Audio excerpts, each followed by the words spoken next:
waiting all year to be here, to ride the wave of the water frontier. The ocean's warm and the tunes are chill. We'll stand here till we get our fill. We're working hard and we're playing hard too. We're gonna do what we gotta do. Time to go big or go home. And I ain't going home, 'cause summer's on. And I'll be living on the beach. Left my shoes and all my troubles far away. 'Cause summer's on. The ocean's underneath my feet.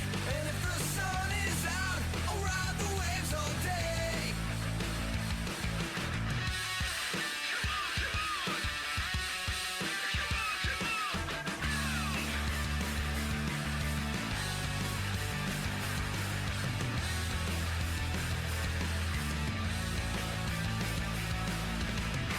Everything we've ever wanted's right here. Don't wanna blink just to fight the fear that our time will pass way too fast. And I'll be dreaming of the beach another year.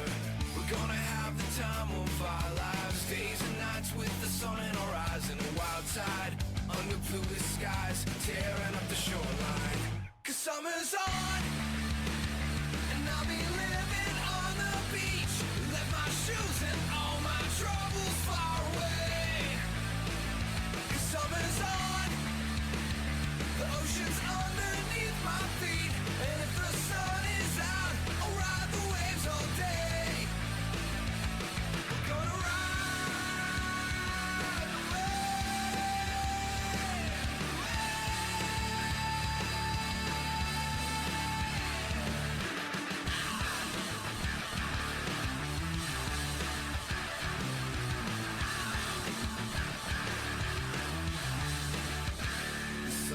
on, and I'll be living on the beach. The summer's on, and I'll be living on the beach. Left my shoes and all my troubles far away. 'Cause summer's on. The ocean's underneath my feet. And if the sun is out, I'll ride the waves all day.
Yes, please. Yeah, I think we've had enough preamble now. We can move right along into this. And I'm for it. of course, the moment I say that, I realize I have an empty water bottle. I'll grab it after. I'll grab it after the recap. Well, hey everybody! Thank you for joining us once again. Episode 28, not 38, 28. Don't worry. I only had some weird minor time manipulation magic occur just within the last few minutes. But yeah. So where we last. Come on, model. Come on, camera. There you go. Work yourself.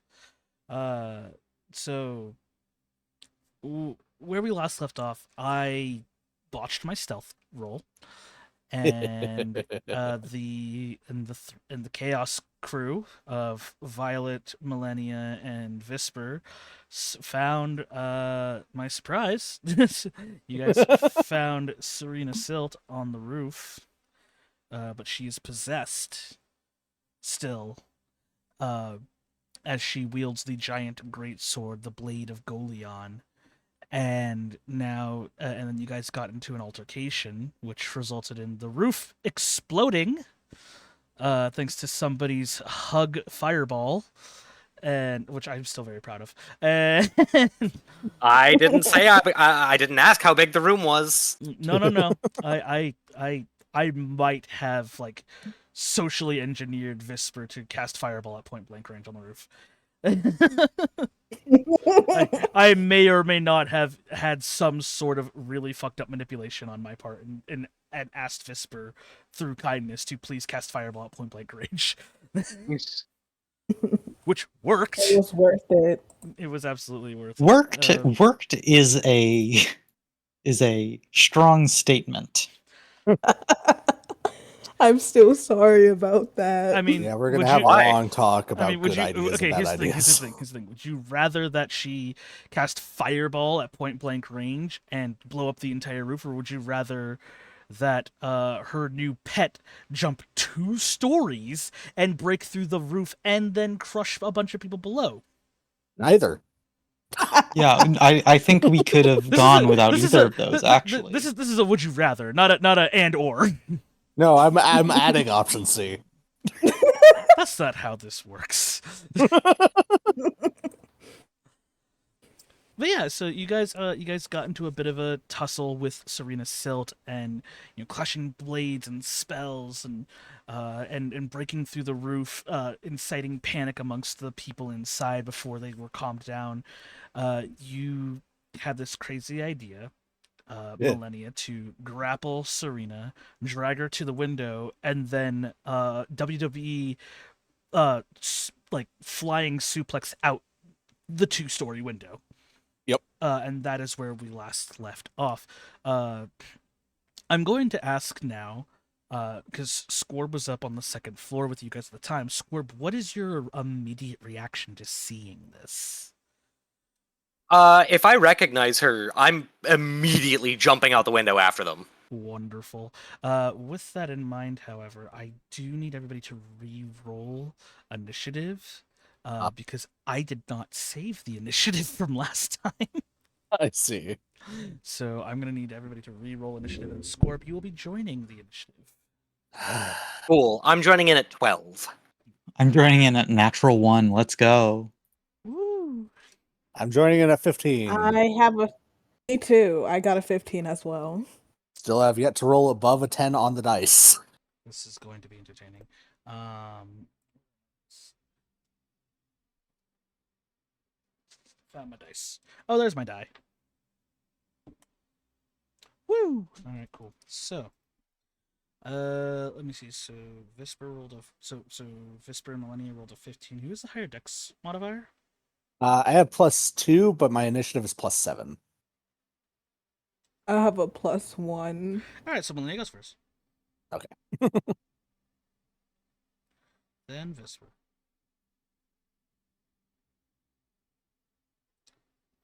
Then it would be Scorb. And then Violet.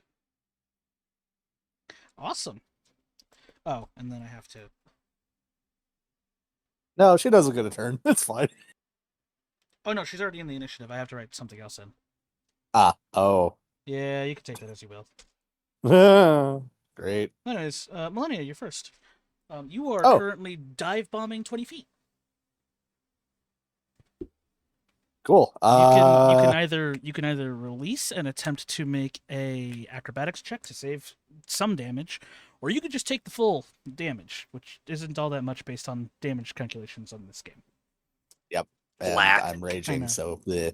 Yeah, it's Laughably bludgeoning, so. so you resist. Yep. Yeah, it's No, got a I'll laughable take the health. damage. All right, cool. So Just splap. it's only 2 stories. They're not gonna die from it. I am going to maneuver or try to maneuver to make her land first. Ooh, okay. Then in that case, that is actually going to. So I'm gonna ask you that that's gonna burn your reaction, and then that Yep. will be an acrobatics check. Okay. Not athletics. Nope. 'Cause you're Okay. hurtling in the air. All right. 14. 14. All right. Let's see how she does. Okay, that's respectable. So you begin to try to shift. Like you guys only have like 6 seconds. Right? Yeah, So yeah. so you begin to shift. I rolled for her to resist, and you guys just don't have enough. You're both landing at the same time. Like Okay. you guys are landing on equal measures. So you both will be taking. That's not too bad. You both will be taking 8 bludgeoning damage. You would take 4 because it's reduced to half because you're raging still. So I will do the calculations on that. Okay, and now you are on the ground. All right. You guys, Um, you enter into a dusty alleyway in between the 2 buildings, and you just create this very large crashing sound, and thus drawing the eyes of people from the street. What do you do? So I'm assuming I'm prone. Yes. Okay. Half movement to stand up. Okay. Visper, you're on Uh, deck, just so that way you're aware. All right. I'm gonna yell for everyone to clear out. I'm gonna bonus action chug a healing potion because ouch. Yeah, you took some mighty hits in the bats. So it's also gonna be a side effect potion. Ah, thank you. Let me just, Yep. hey, go ahead and roll 1, me, 2, 3. yeah, roll your healing first, and then go Yep. ahead and roll me a d8. And I'm sorry, if I recall correctly, did somebody drink a potion last campaign session? Violet. I did. What, And Yes. she what results has- did I give you? Fuck. It was gecko hands and web like. Oh right, I get climbing and swimming speed. Right. Okay, so I'm up to 34 health. Let's go. Whew.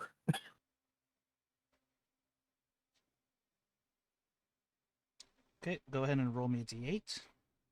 Okie dokie. I have to just write down who's what, so that way I know to keep track of who. That's a 1. You rolled the same thing Violet did. Oh no. Yep. You are the weirdest amalgamation of animals right now. The bestial fangs of a wolf. The webbing begins to grow, like the skin lining of in between your fingers and toes begins to expand out to create these like small films of webbing as as the tips of your toes and fingers begin to expand and flatten out, just like a gecko. So you have a climb speed and a swim speed of 20 feet. Awesome. All right. And she's prone, right? Yes. Okay, and then just as a reminder, she has disadvantage on attacks against me because of my mental state. Yes. Okay. And I'm gonna swing at her.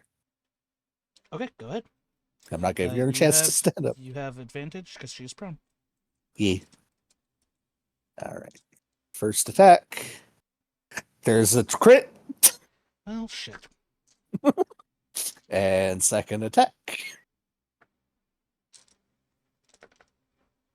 is a 17 to hit.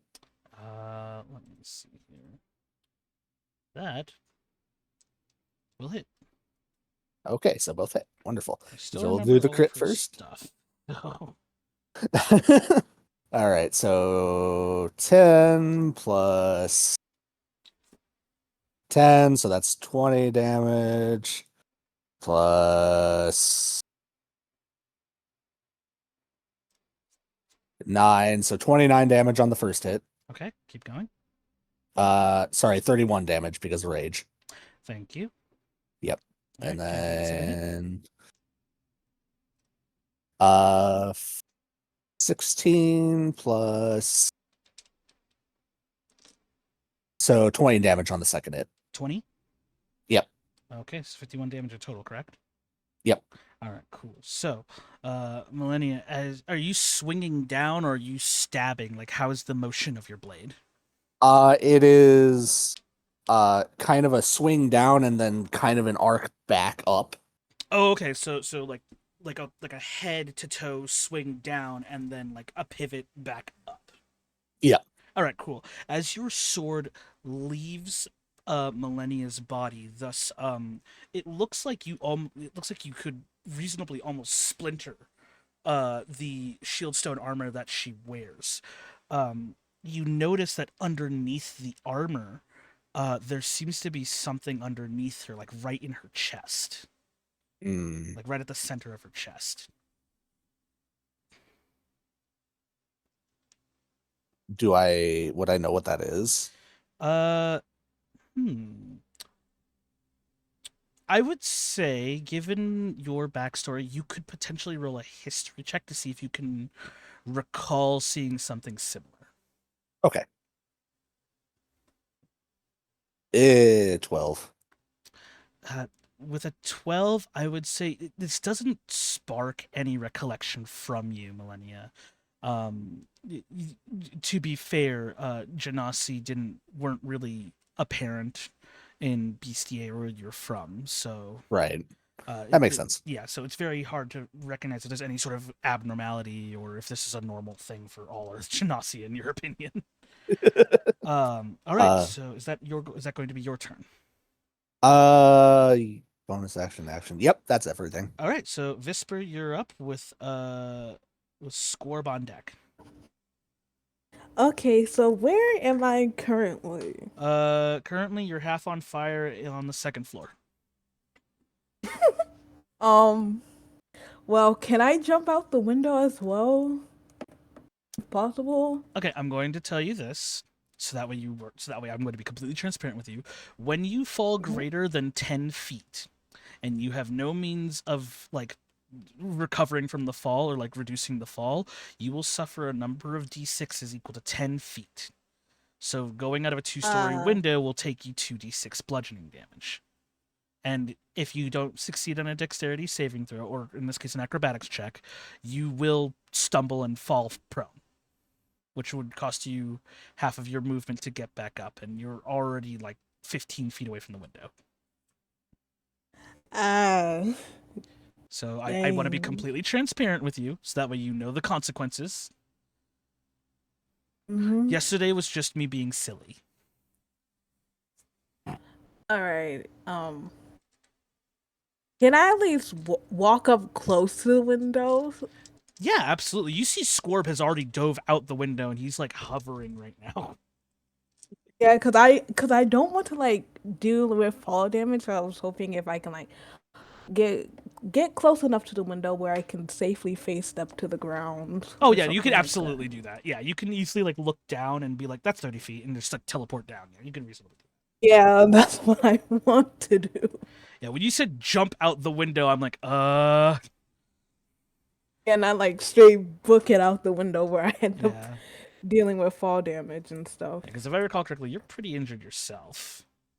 Yeah. She had more health than I did before I healed. Fair enough. That's still pretty funny.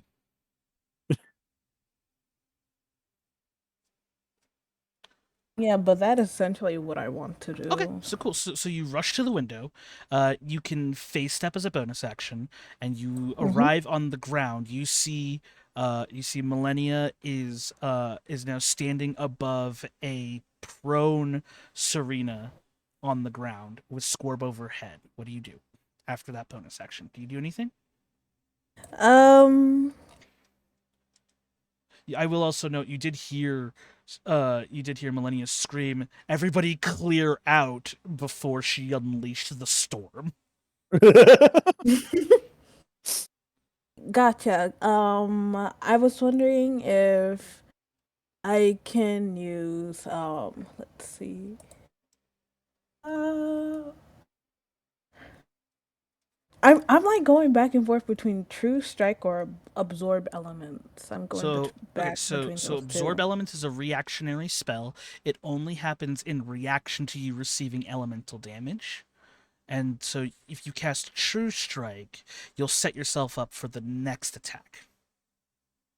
Gotcha. Guess I'll use True Strike then. Alright, cool. So you cast True Strike on Serena. Alright, so that means if I recall correctly, your next attack has a plus 20 to hit. All right. What? Something insane. Like I don't remember how True Strike works. It's just something insane. I think it's. I thought True Strike just gives advantage. Like yeah, like I don't remember. Like True Strike changed over the years. Like I'll be real with you. Like I remember it at one point having like you get a plus 20 to hit. I'm like, so I always hit. Like awesome. Tell me less. But then I realized like the action economy of True Strike, and I'm like, never mind. This spell is kind of long. This spell kind of sucks in my opinion, at least for the character. If it was a bonus action, it would be good. Yeah. I think. Okay, yeah. So on your next Or turn, it would be you gain worth it at advan- least. Yeah, on your next turn, you get advantage on your first attack roll against the target, provided that the spell hasn't ended, because it only lasts a single round. That's with concentration. Ew. But it takes an action to cast. Like that's great. I get advantage on my next attack roll, but like still though, this is great. So on your next turn, assuming you don't break concentration, Visper, you have advantage on the next attack roll against Serena. All right. All right. Is there anything else you wish? Well, you did a bonus action, you did a move action, you did an action to cast a spell. So I believe that's all you can do. Yeah, that's basically all I can do. All right. Cool. Scorb, you're up with Violet on deck. All right. Well, I'm not just gonna hover there. I'm absolutely dive bombing the dog pile, for less of a better word. Yeah, it's starting to look like that. I'm getting in, and my action is going to be to attempt to restrain Serena. All right. Cool. Well, she's prone. So I guess the question is, how do you restrain her? What do you use to restrain her? Still have manacles. That you do. Okay. I will say you'll have to turn her over if you want to prevent her from having the manacles and having her hands clasped in front of her, because she did get struck on the from the front when she was knocked prone. So if you want to do that, you can certainly do that. That's easy enough. I just need to know if that's what you were intending to do. Yeah, hands behind the back. Just make sure that she's chained up and not going anywhere anytime soon. All right, cool. Can you tell me the DC on manacles real fast, like the strength DC for manacles? Yeah, 1 second. They must succeed a DC 20 strength check. All right, let's see what she's got.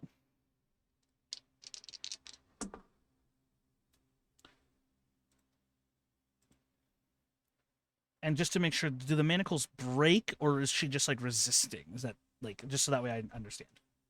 So they break. Breaking them requires a successful DC 20 strength check. Okay, I see. So, I will say that she rolled a she rolled a 22 Oh God. on her strength check. That's fine. As soon as you click the manacles on, she immediately like forces the chain to break. So she has like cufflinks on her at best, but the manacles do no longer bind her. Damn it. And I would say Scorb, I would say because you're now like right there on top of her, you also notice that like where that like just where her chest plate is, you can see that there's something underneath her chest plate. Though you don't really know if that's something normal for her or not, because you obviously didn't really take the time to Never saw beneath. Right, but like there seems to be something underneath the chest plate. Well, was attempting to bind her. Yeah, that would have been my action. So I have bonus action left. Let me look at these real quick. I don't have any other bonus actions to do, so I actually don't know. You have action surge go up? No, my action surge got used Yeah, a got couple of used times. in the last encounter with the cultists. We got a Yeah. short rest after that. Did we? Yes, Yeah. we did. Oh, in that case, I do have action surge. There you go. Well, in that case, I'm going to go ahead and use it. Oh, did We'll go ahead. I also have to remind myself, since you did take a short rest, did you have any missing HP prior to this combat? Yes, I am currently at 41 out of 72. If I you was very would- confused as to why. Yeah, so if you would like to heal because you took the short rest, if you would like to heal now, I will allow you to do that using your hit dice, so that way it's more fair for the purposes of Yeah. time. I don't remember that we took one. Yes, I vividly remember we all taking one. So. So that would heal me 1d10 plus 3. All right, I forgot fighters have a D10 of hit points. Yep. You bulky dudes. So I would heal 8. Yeah, I built Squarb to be a tank. It's good. Right. So with that in mind, I'll go ahead and use my action surge to take an attack action against Serena Okay. with lock. Okay, you have advantage because she is prone. Ooh. And roll. So that's 24 to hit with the first attack. Definitely a hit. Okay. That'll be 10 points of damage, and then Locke lands a lockdown mark on her. Okay. So then we'll go ahead and take our second attack. Does she have legendary resistances? She does not. Oh, yeah. Okay. And then that's a 26 to hit. Definitely hit. Go ahead and roll your damage. That is 7 points of damage, and she is now restrained. Awesome. Alrighty. So, and then just remind me again: is it at the start of her turns or at the end of her turn? She has to make a Constitution saving throw. Oh, she's not restrained yet. I apologize. She needs to make a DC 15 Constitution saving throw now. Well, with rolls like that, no, she didn't. She didn't succeed on that one. No. Okay. On a failed save, she is restrained and must make another Constitution saving throw at the end of each of its turns. Okay. Yeah, she rolled a 4 and a 10. So, Ooh. like, not including modifiers, still not enough. Yeah. Bummer. All right. Well, good job, Squirb. So she's got 2 lockdown tokens on her. No, she only has the one. She's just currently restrained. Okay, cool. And then so then it goes to Violet, and you're the last one in the turn order for the players. Yep. What are you gonna Because I got a nat 1. Let's go. Woo!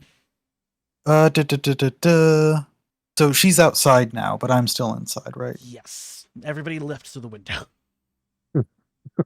Awesome. To the wall. I did want to make it very clear that I'm using the butt of my sword. I'm not actually trying to, like, kill her. Yes. By the way, Millennia has not gotten that message, by the way. Well, Millennia probably gets that message now. Okay. Yes, Violet. Because I'm literally right in front of her. Anyway, sorry.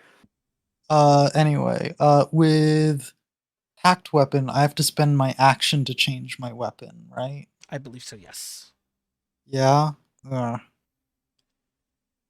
That's a little annoying. So it takes an action to conjure your packed weapon, does it not? Or is it a bonus action?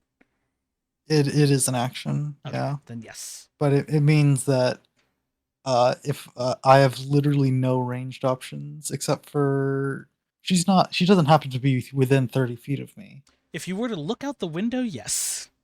Oh, awesome. Because Yeah, she's I'm only gonna... 20. Because remember, each story is 10 foot tall. You're on the second story. So if you just look out the window, she's just 20 feet down. She's within 30 feet. Cool. I'm going to ask her to make a DC 14 con save against my infestation. Okay. Okay, cool. And then, Squarb, can you remind me, do I have disadvantage on Constitution saving? This is only in relation to when you strike and she has a lockdown mark on her. Let's see. It is Now, not- you don't have... You don't have disadvantage on any of the saves. It's just straight roll. All right, cool. Oh, okay. What was your DC again? 14. Sorry. Okay, then yeah, infestation kicks in. Awesome. She's gonna take 6 poison damage. And here's a question. Okay. Does this count as a hit against a creature? I would constitute sake- it yes. For the sake of your form of dread. I would constitute Yeah. it yes. So she's making her whiz save against fear. Except she doesn't do that, right? Right. As you notice once Right. again, the magic of your form of dread does not seem to penetrate the mind of Serena. Okay. Well, you do note that you do feel magically that your attack did do something. Awesome. That's kind of my turn. I'll get away from the window just in case she has any sort of ranged option. Cool. I get to do an environment check now. Oh boy.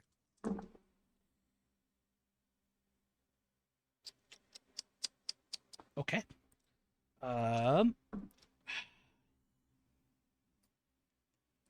Violet, you are not in range of any of this because you were on the second floor.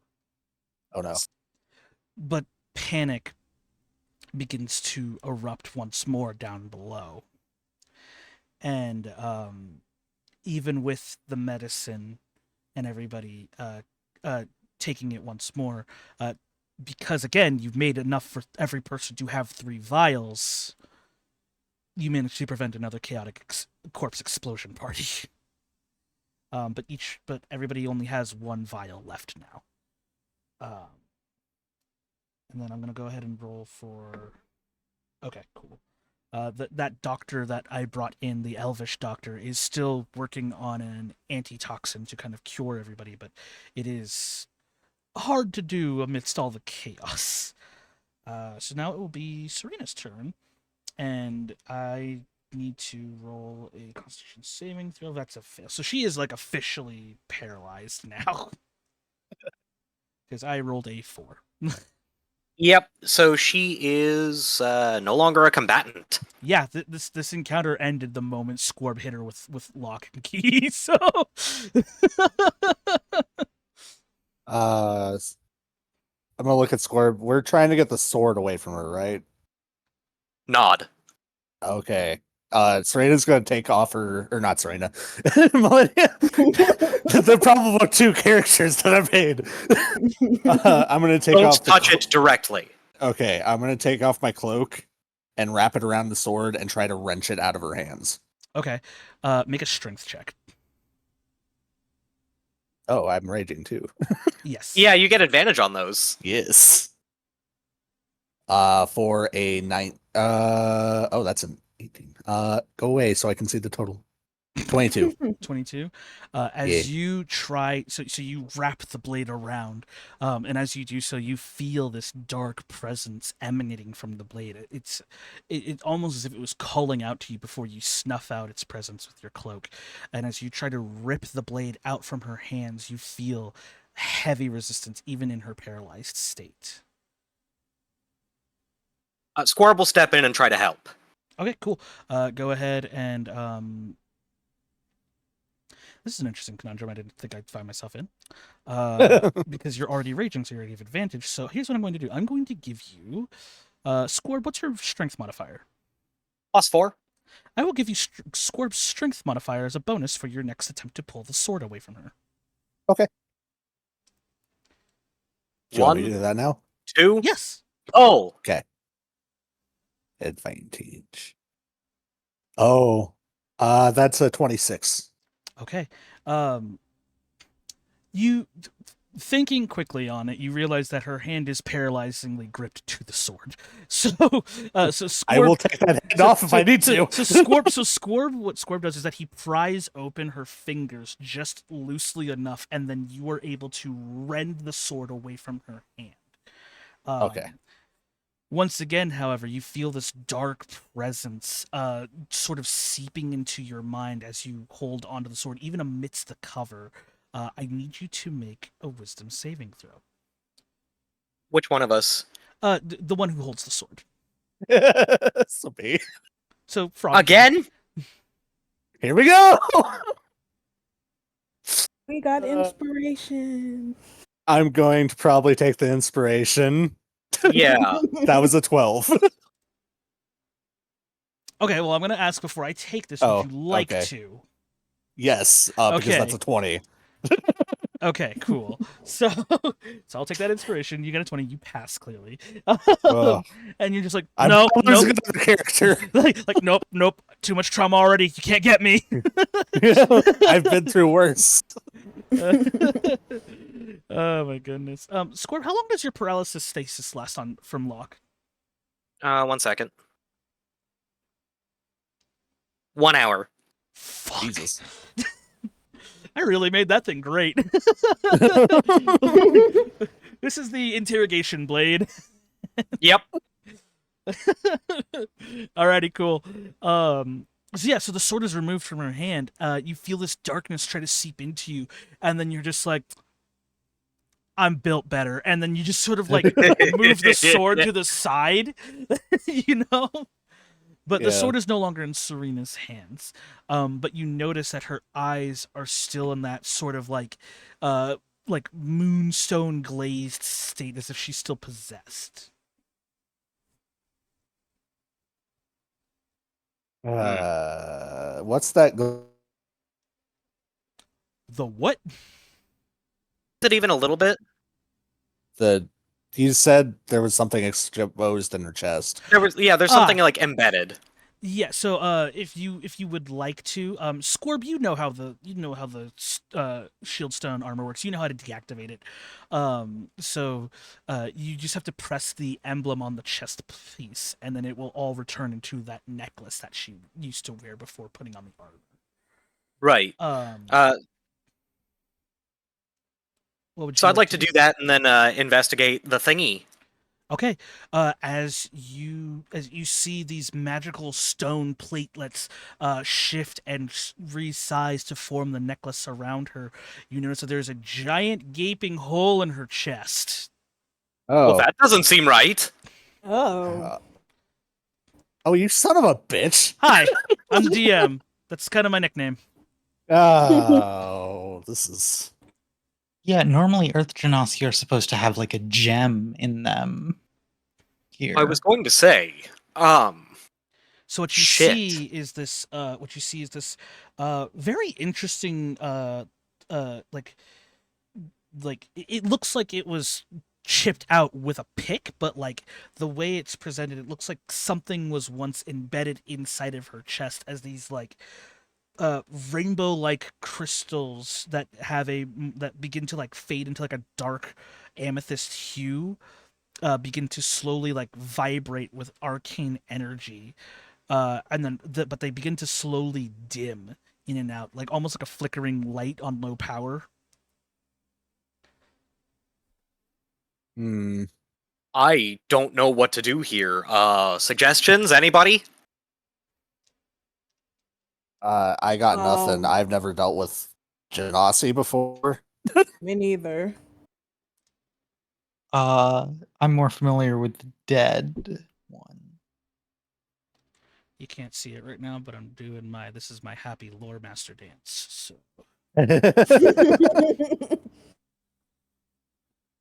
So because Like- I wasn't here last session, whereabouts are we right now? you guys are still in Thieves' Respite. You just flew out of the bar, like on the second floor. You guys are just in a dusty alleyway between another building and the bar you used to try to interrogate the cultist. Okay.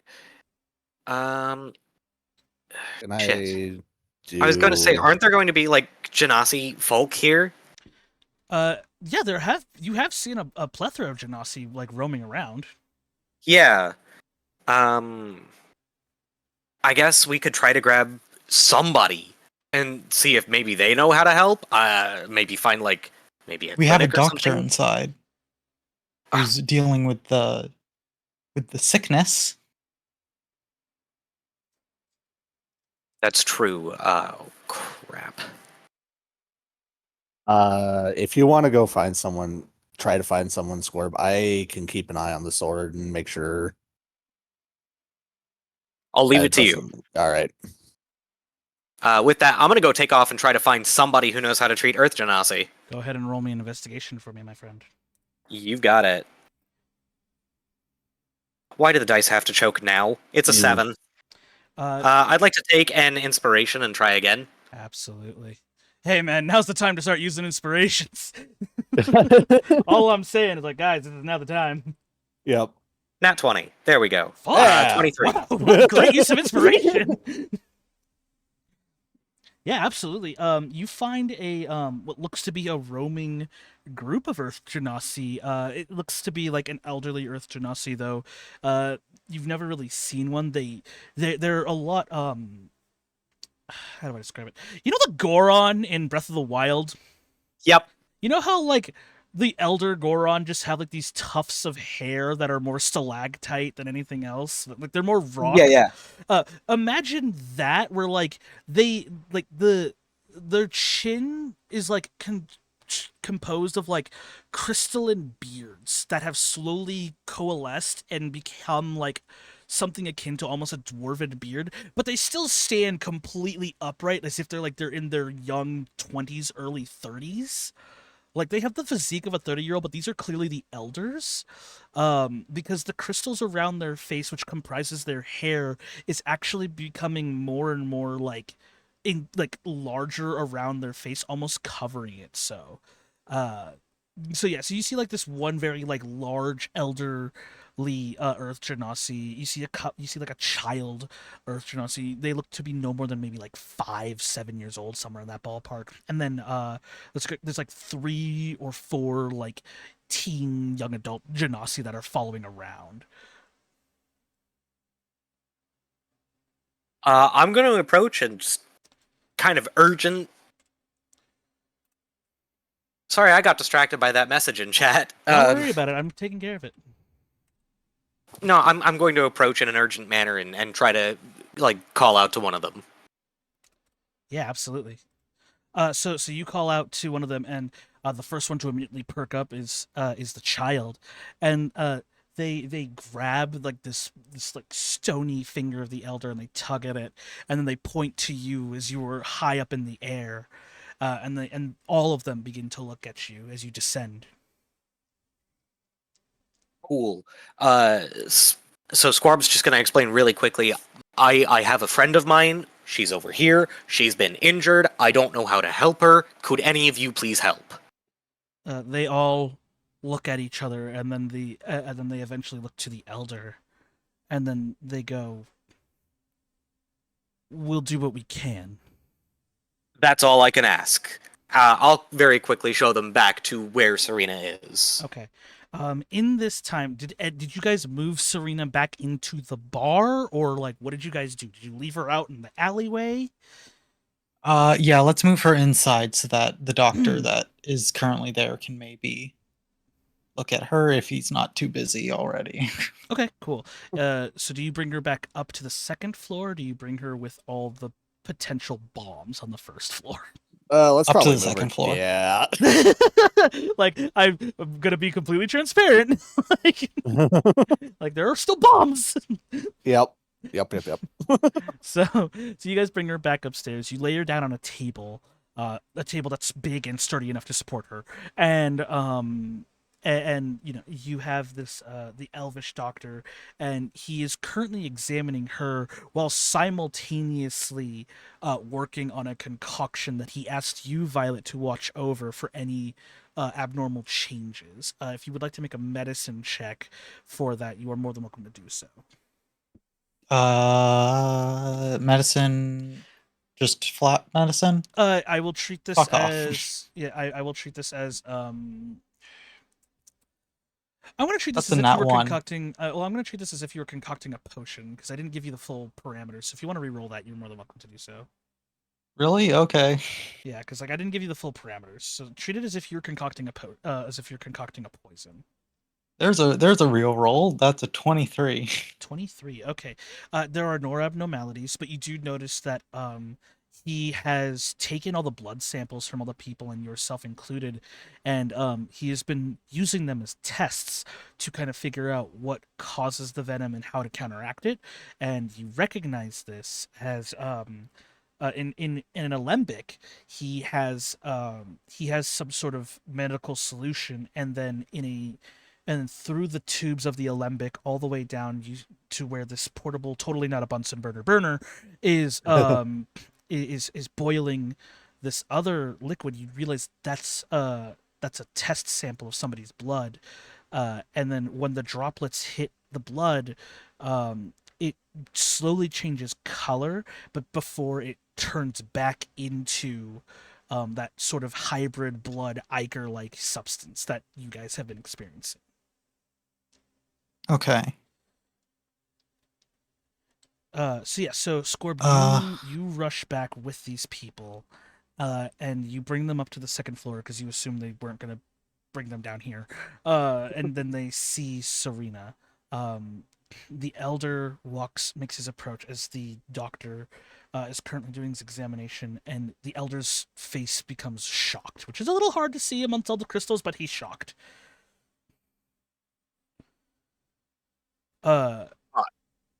What happened here? Speaks the elder. I honestly do not know. My friend here went missing some time ago after touching that, gesturing toward the sword. We've been looking for her since. We found her. We managed to separate her from the sword. And this is just it. This is how she's is right now. He passes his hand over her chest to where the gaping hole is, and it seems like he's sort of communing with the emptiness. His hand begins to glow as his own crystals on his face begin to resonate with hers, almost changing to the same color as them, this very like deep violet or like amethyst gem color, before his eyes sort of glaze over as if he's seeing something. One of the Earth Genasi, the younger ones, points out that he's looking through her memories that her body experienced to figure out what happened. Well, that's cool. That is cool. I know I shouldn't, but I have the biggest grin on my face because I kind of know what's going on. So yeah, just, I fucking thought the Genasi are cool. So yeah. But like it takes him like a minute, but it feels like an eternity by how time sort of flows in his mind. But he eventually like. And his crystalline beard goes back to that same like emerald gray tone to denote his age once more, and he whirls back to face you, Scorb, and he places a single burly hand on your shoulders, and he goes, "She can yet be saved."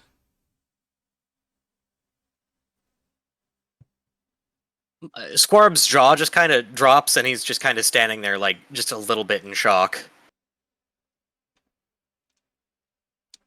The elvish doctor, he perks up and he goes, based on my preliminary examination, it seems that your friend or enemy, or however you want to describe this entity, appears to be in a sort of suspended animated state, sort of a half undead stasis. Ah.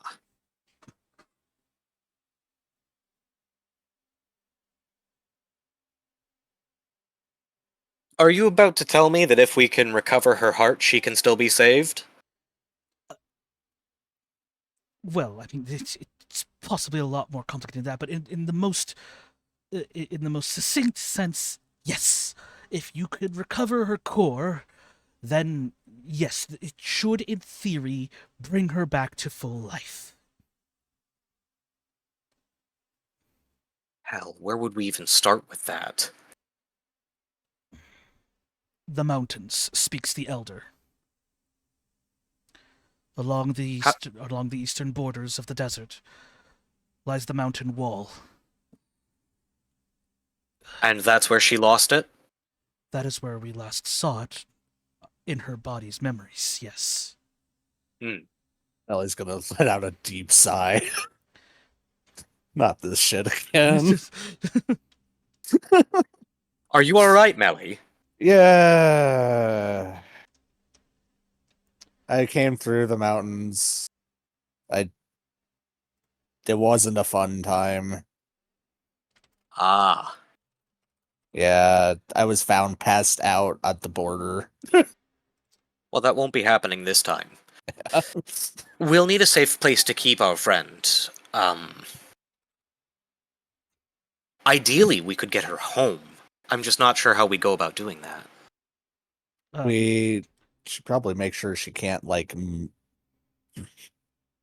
like automatically seek out the sword again or something. We should do that. I think one of the first things on our list should be destroy the sword. Yeah. But how is the question? Belly's gonna look at the sword, then look at her own sword. Glances one magic weapon to another. I mean, Could I? Could I We- attack the sword with my own? We know what sword this is, and cursed artifacts. I've heard that they're often described along with their methods of destruction. I'm sure we can find something to help with this particular problem. Okay. And then I'm assuming destroying the artifact will end its control over her. What if the artifact is keeping her alive? Shit. I Yeah. don't say shit. That's the best part. Yeah, because she doesn't currently have a heart. Shit. So what do we do? I say we Keep her in stasis. as restrained as we can Mhm. keep her. And I'm gonna look at Etna. Etna, any ideas? I think our best bet is to return her to the Skara Odin. Oh yeah, that's not a bad idea. Yeah, I mean, the cops still look a pretty good deal on this one. Yeah. No, I think if we place her in my comrade's custody, she'll be okay. They'll keep her Okay. safe and oh, so what do we do with the sword then? Because I don't want to carry this around any more than any of you do. I guess I should ask who's Oh. nearest the sword right now. Like That real- would probably be Melly. Yeah. Yeah, between Melly and Squarb. You both hear a voice in your head. It's sort of like pins and needles stabbing you into your skull. And they say, and the words, "Return me to my vessel," echo into your mind. Go ahead and make, I'll make it a wisdom saving throw. Stop. No. Fuck. Okay, 18. Okay. I'd like to take an inspiration. Please continue. Fuck. Oh god. That's 7. I'm not gonna take more than 1 on Uh-oh. this. Go ahead and you will be taking. There it is. 3 psychic damage. Oh, it's just damage. Okay. Oh, you take 1 psychic damage. That was for half. Ah, okay. So, I mean, you're only taking 1 psychic damage, but still. Squarb will very loudly in his mind shout, "I will not be doing that." You get no Okay. response back. I'm gonna That's kick the totally sword fine. Out of frustration. What did you say? I'm gonna kick the sword out of frustration. I wouldn't. Me either.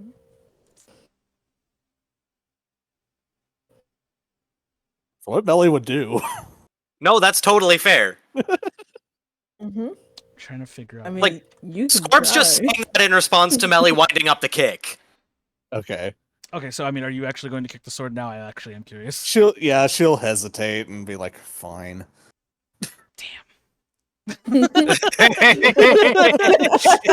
This fucking close. Taking another one. I could have taken 2 characters in this one weapon. This is the best of creation I've ever made. This is better than the marionette Strider I made. Uh-oh. Another one bites the dust. That would have been so funny. Frog, you've lost another character. Please roll another. I think our best bet with the sword would be to find a temple that can keep it housed safely. Does Golion have an arch, like, nemesis temple? Yes. Oh, sorry. I- You asked that as a character, not as a player. Yeah. Yeah. Melly doesn't know. Well, now the player knows, so Well, I know the player knows. I played Serena. that's fair. Is the crocodile person, but I don't remember what their name is. I would say that because Squorb and Violet and Visper had done research on it, you guys would know that the goddess of purification, Anwa Ballora, the crocodile-headed goddess, is the antithesis to Golion. Sick. I'll turn towards Etna. Is there a temple to? I'm sorry, you just said it. Their name. Anwa Ballora. Anwa. Thank you. Do you know of any nearby temples to Anwa Ballora? Yeah, we've got some temples, but we got like altars, but like we don't have like temples in Blasvatan.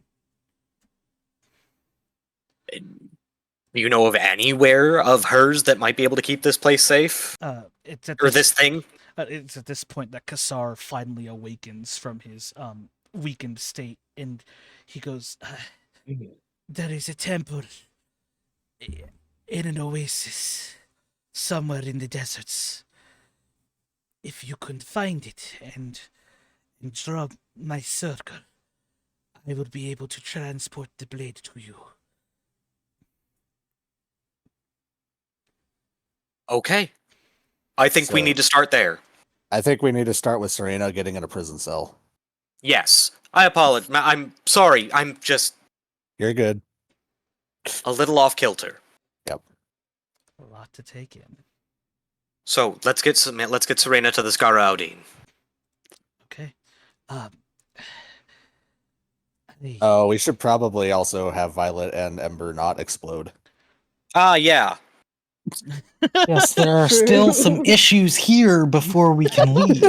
I love that everybody's like, we got issues here, we've got issues there, we've got issues everywhere, man, but we are working it out. And Squarb's just single-minded, like, dang, I've been trying to find this person for so long. It's like when a detective finally cracks the case. It's like, I finally got it, the one piece of evidence, and then all else is secondary.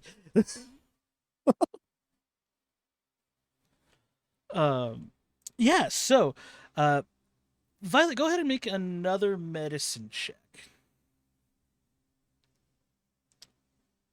All right.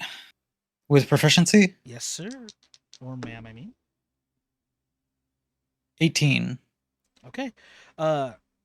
It's at this point where you realize that while this conversation was going on, he had swapped samples and done more tests and things of that nature while this conversation was happening, and it was at this point that you realize that there is a change that seems permanent in one sample.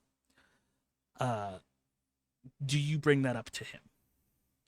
A change that seems permanent in one of the samples? Yes. Yes, I will absolutely bring that up. Okay.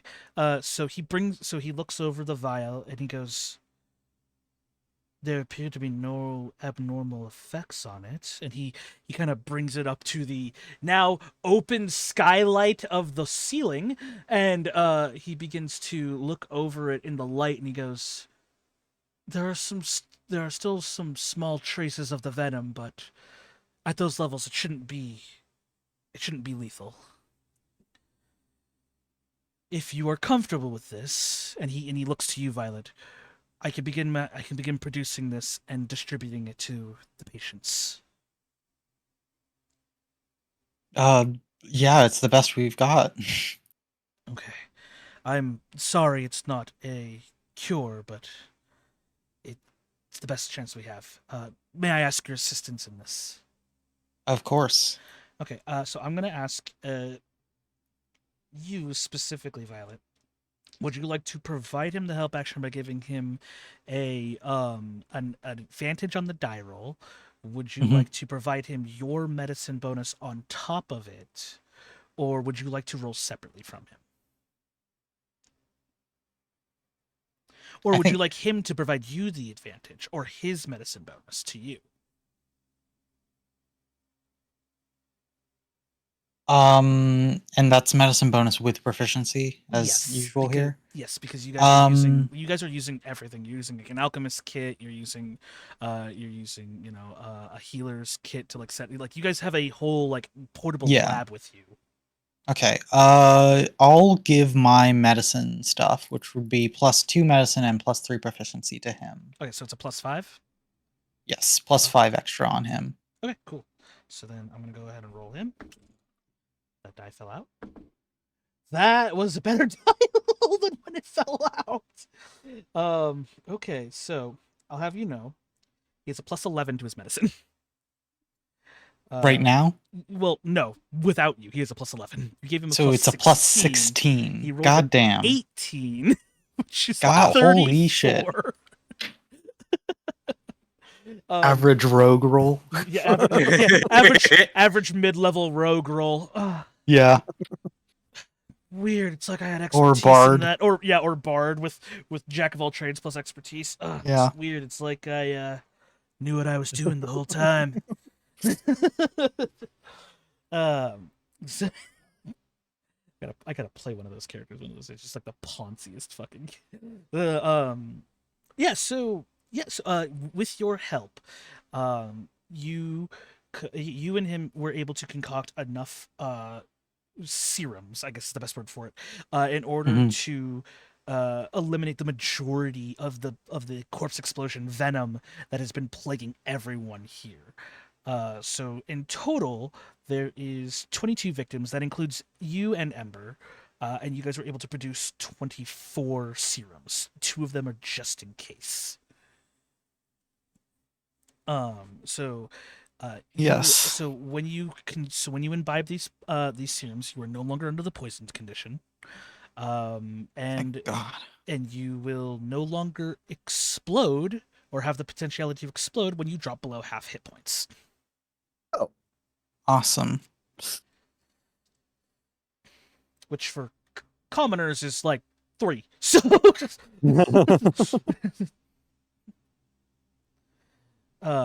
yeah, so there you go.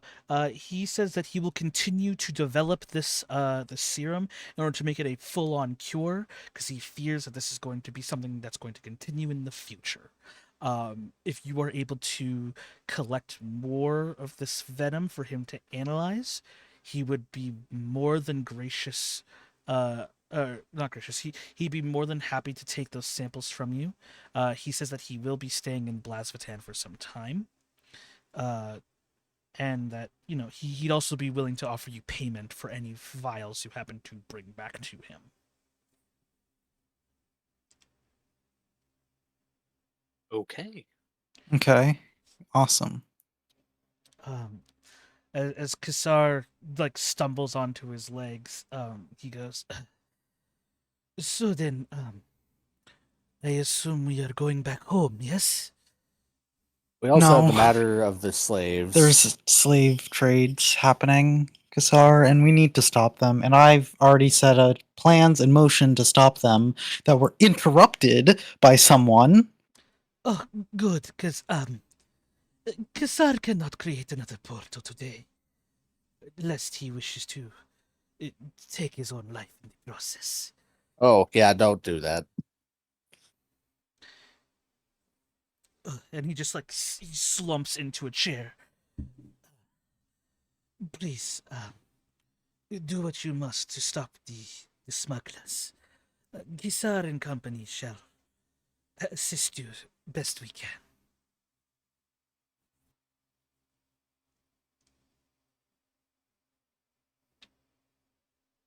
Well, Violet, I assume you have a plan.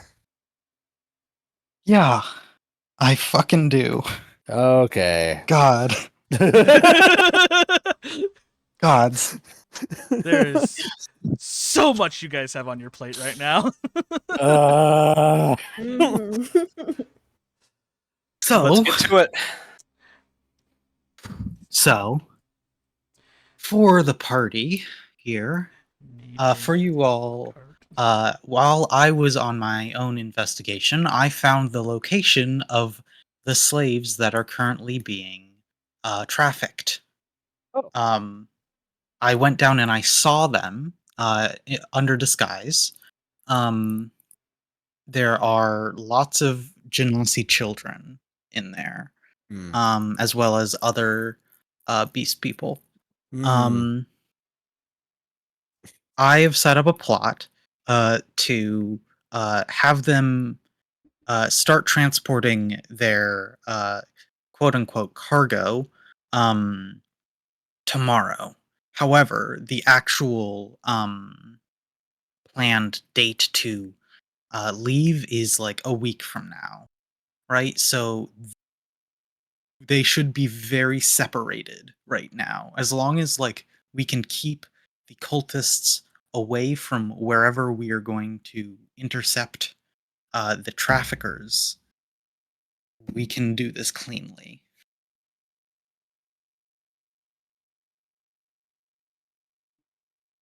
Okay. I'll follow your lead. Sounds good.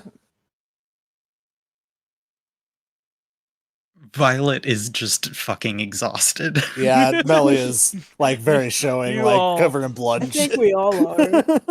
You know in Baldur's Gate how like you guys go through like combat to combat and you're just covered in blood, sweat, tears, and muck? Yeah. That's what you all Yeah. look like now. Yep. Okay. So, at this point, Rune, I want to talk to you out of character for this real fast because Okay. Violet would be very mad at Scorb right now.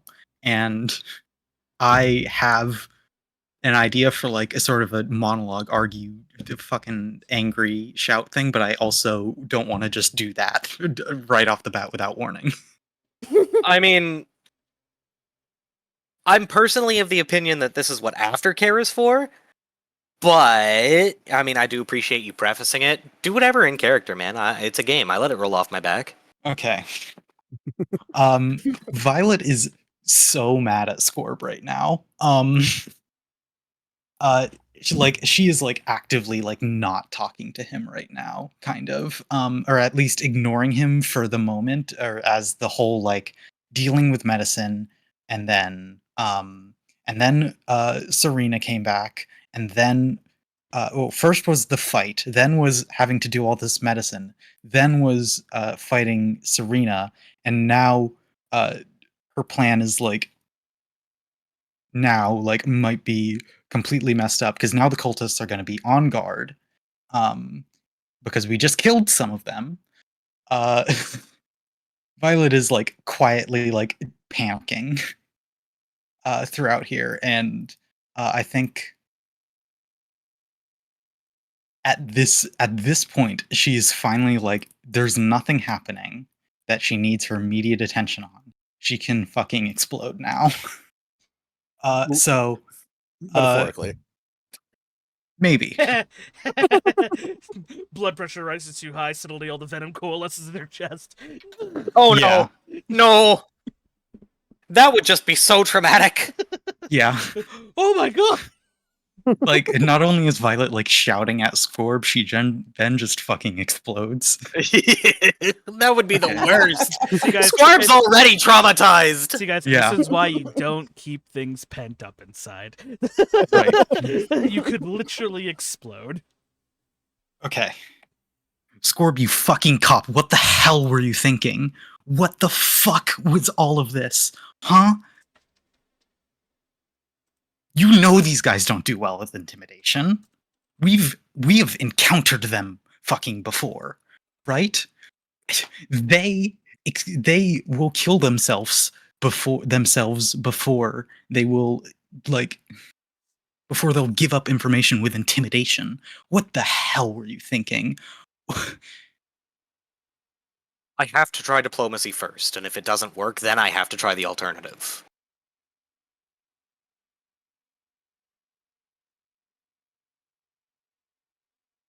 Look at what the alternative has fucking done. You are lucky that the moment you pulled out your cop badge or whatever you did, the entire fucking bar didn't like pounce on you. Did you forget where we are? We are in like a crime town. The whole place is a black fucking market. Everyone hates you. And I guarantee they fucking noticed you at this point, right? Like, you're not subtle about it.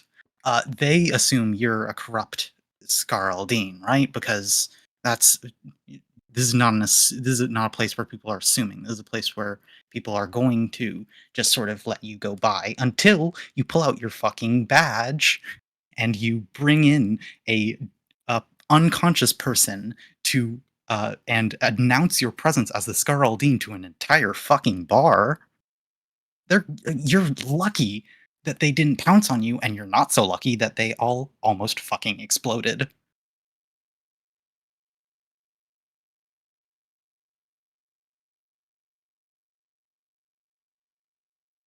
You're right. I don't have an excuse. I'll confess, I've been single-mindedly focused on getting her back, and I'm sorry.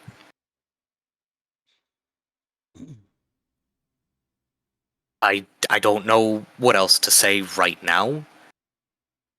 We've got shit to do. Yeah. Let's rest. Yeah. Plans tomorrow.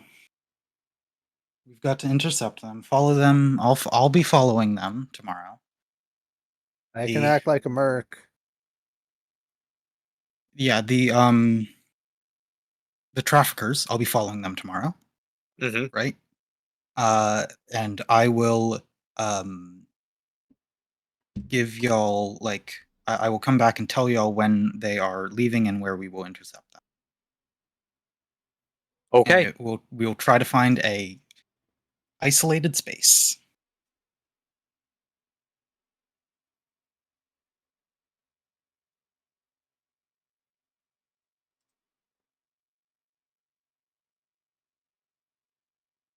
Wonder if the bartender's still alive and she wanders No, the downstairs. bartender died first. No.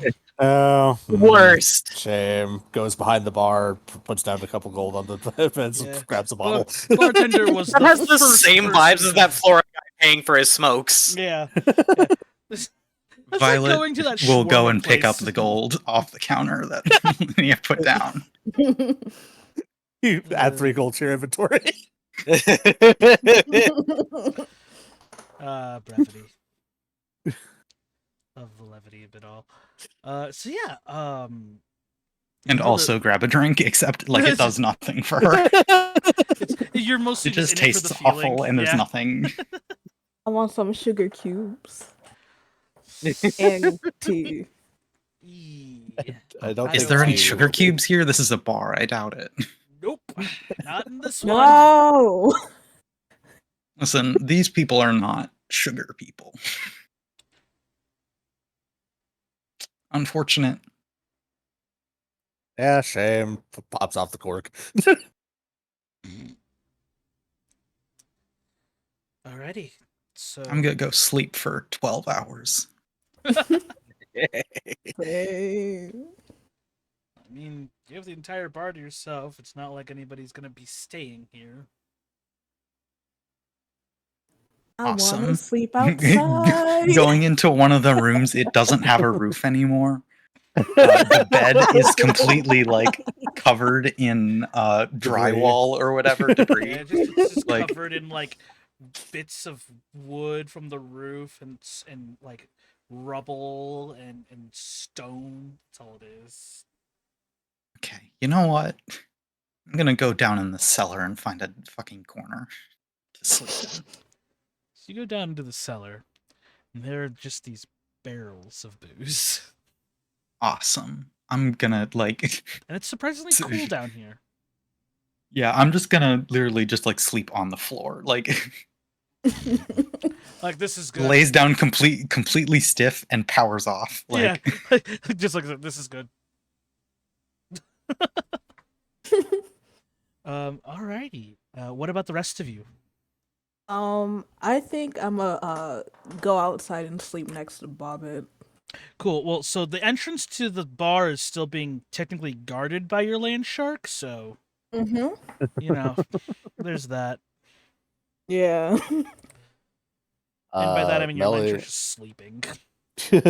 I'll just go up next to him and sleep as well. Melly is gonna offer Scorb a drink. He will gratefully accept. Yeah, figured. And we'll just kind of drink in silence. What's that song that was playing in Suicide Squad? Where they were at the bar and they were just sharing really shitty life experiences. Yep. We're doing that. You guys are doing that. Oh yeah, can I like kind of recap my trip through the mountains so that way Scorb has an idea? Yeah, you guys can do that. All right. I'm gonna take this opportunity to go to the restroom then. Okay. I'm fine with a roleplay heavy episode. So the mountain isn't a fun place. Right. You mentioned. Of course, it's doubly not fun when you're potentially being stalked and followed by people who want revenge on for you killing your most of your clan. Takes a swig. I think you'd mentioned something like that before. Honestly, I've been, as you've seen, so incredibly single-minded, I'm likely to have forgotten most of the things you've told me. That's fine. I kind of brought it up at a weird point too. I just was like, I need to explain the scars on my arm, and I'm like, I just need to get this out of the way.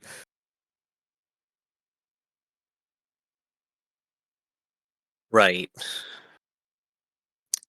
I'll be Um, honest. I don't like. I'm not going to pretend like I know why you did that thing you just said. I'm not gonna ask.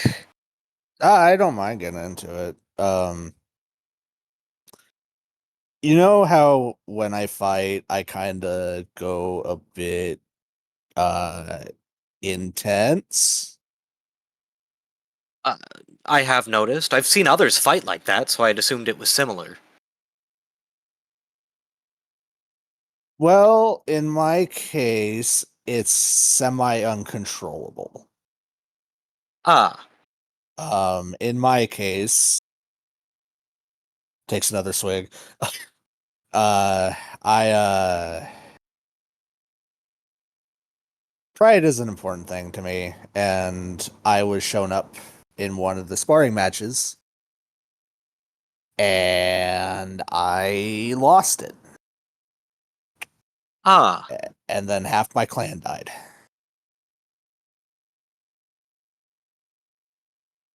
It started with one, and then it became a survival thing before I got struck by lightning or lightning discharged from me. I'm not sure which, and that's the last thing I kind of remember before basically being banished and then said, we'll give you like a few days and then we're coming after you.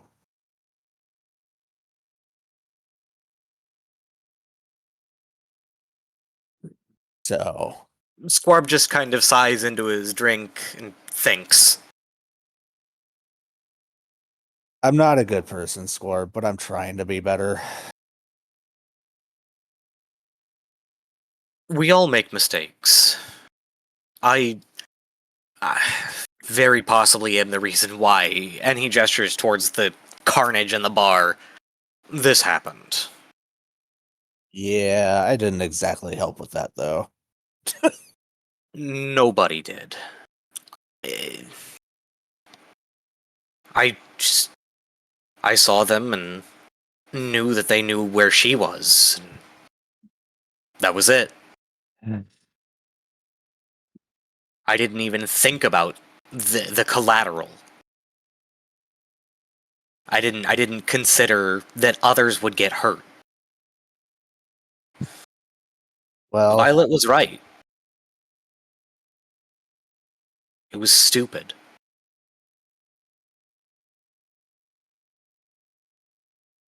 I mean, to be fair, Visper launched a point blank fireball on all of us. So Yes, but I figure we should expect Visper to do things like that by now. fair, but my point is, we honestly, Violet might be the best of all of us. I think that we're all fine. Hmm. People make mistakes, but really, that's just kind of part of the whole thing. At the end of the day, we're still people. I think we'll be okay. I sure hope you're right.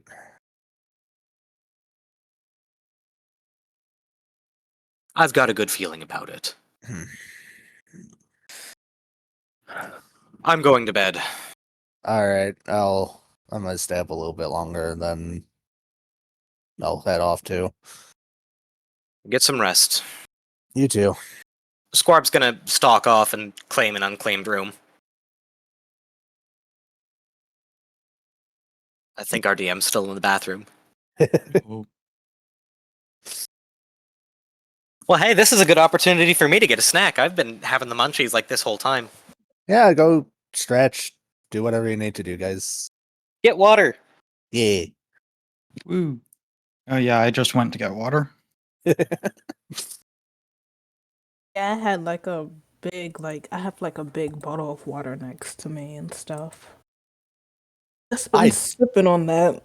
I chugged an energy drink during this whole time.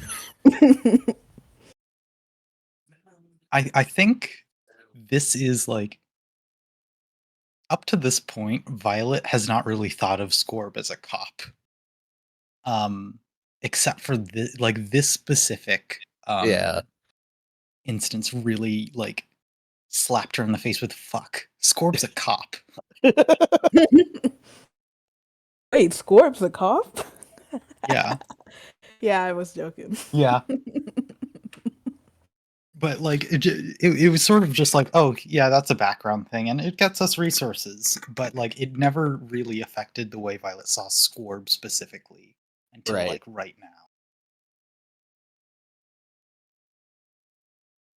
Like besides like some jokey things like, oh, don't tell Scorb about Violet training Visper for thieving or Violet stealing Breaking things people out. from the museum or things like that. Yeah.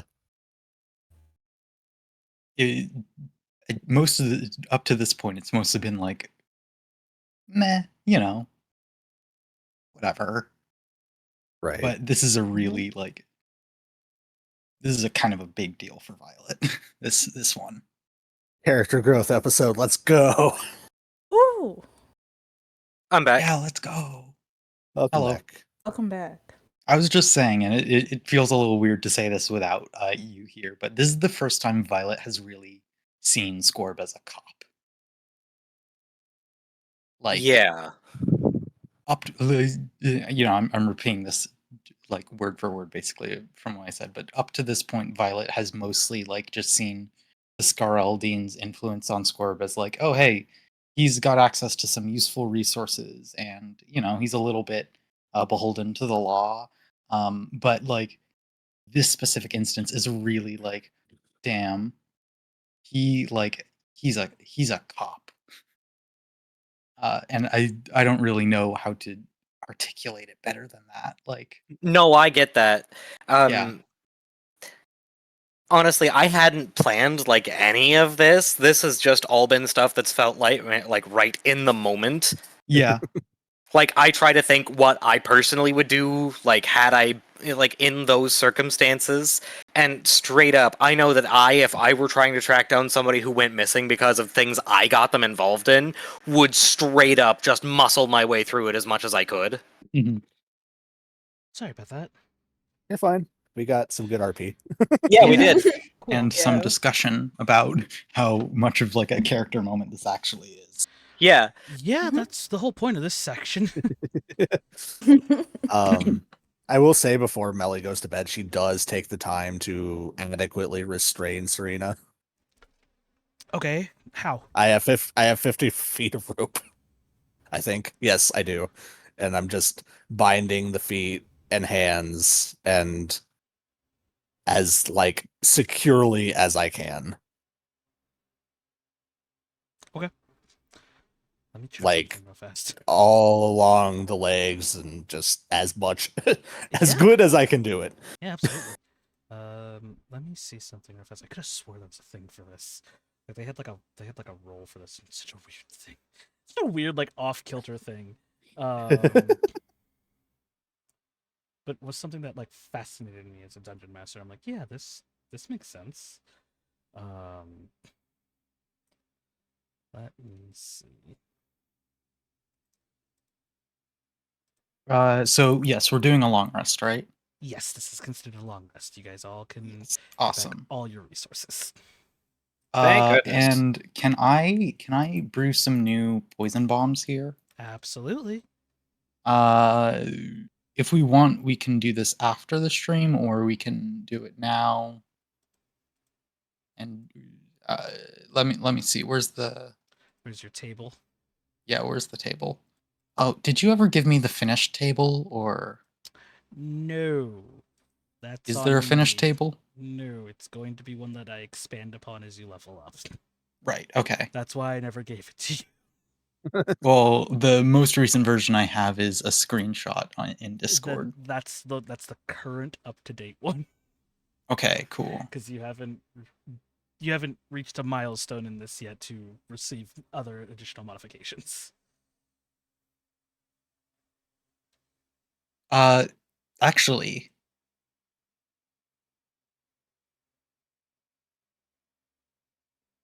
to make a antidote. Good idea.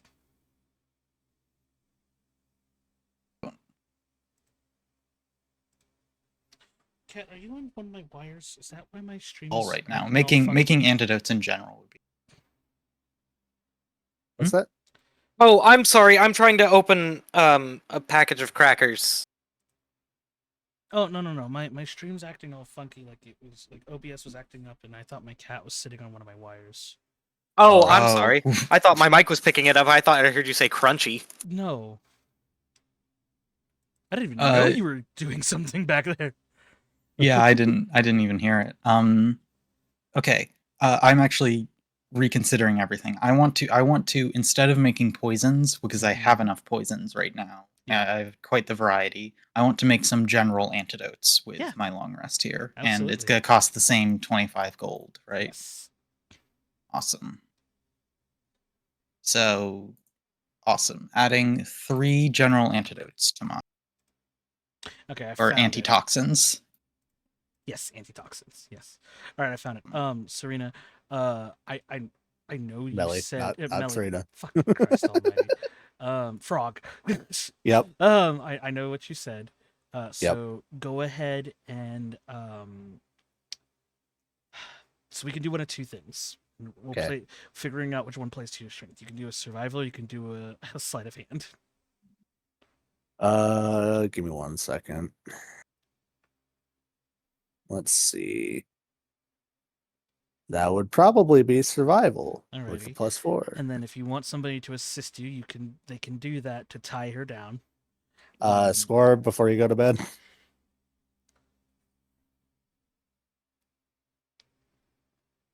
Oh, You're muted. Shit, I'm sorry. It's Yes, okay. I'll help. Okay. All right. All right, cool. So, you guys are going to make one of those two checks, and then if you are helping the other person, they'll get advantage. And then that DC, and then whatever you guys rolled is going to be the DC she has to beat. I see. Cool. So I've got a +4 to strength. I have +4 to survival. It's survival or sleight of hand. Oh, I'm sorry, I misheard. I don't know why I thought strength. I have a +2 to sleight of hand. So I think Okay. I'll just give you assist. All right. Okay, so they'll have I'll do- advantage. Okay. Here we go. Nat 20. For a total of 24. okay. So That's as high as I can do. all right, I cool. rolled that. I tied those knots as best as could possible. not have rolled any better. So yeah, so I'm just gonna quickly do this. Okay, cool. Never mind. Good to know my dice are working. Just not as intended. So you basically do like what the Boy Scouts manual tells you to do, and you figured it all out. So she is well fastened to wherever it is you tied her up to. She's not moving anywhere. Okay, good. Now I feel like we can sleep. Now Yeah. you guys can sleep. Yes. I will sleep nearby the sword just to make sure no one gets around it because of alert. Okay.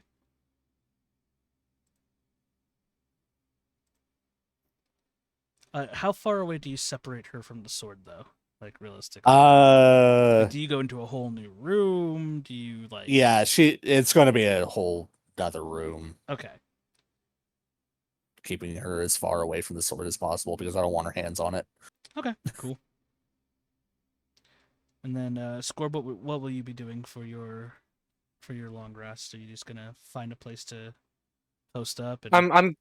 I'm gonna post up near Serena. Okay. Just gonna keep an eye on her. Yeah. Alrighty.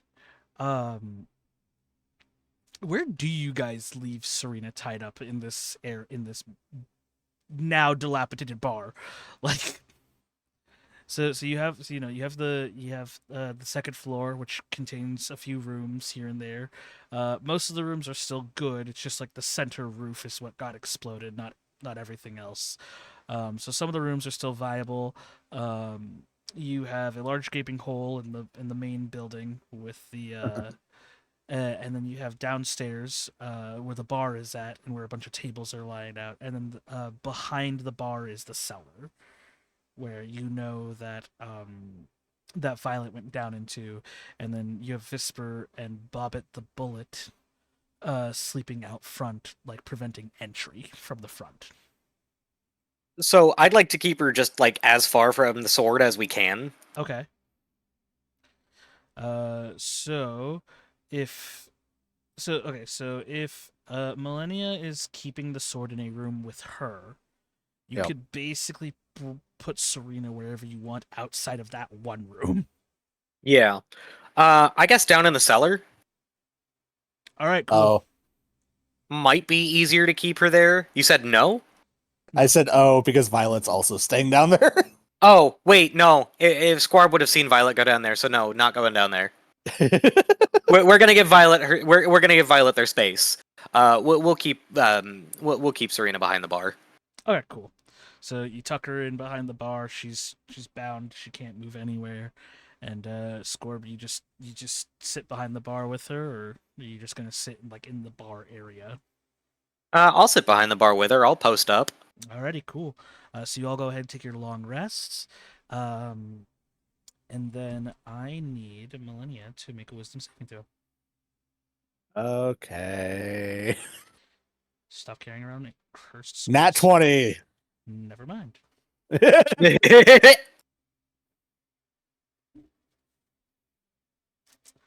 Serena, or not Serena, Millennia's had the most peaceful sleep she's had all week.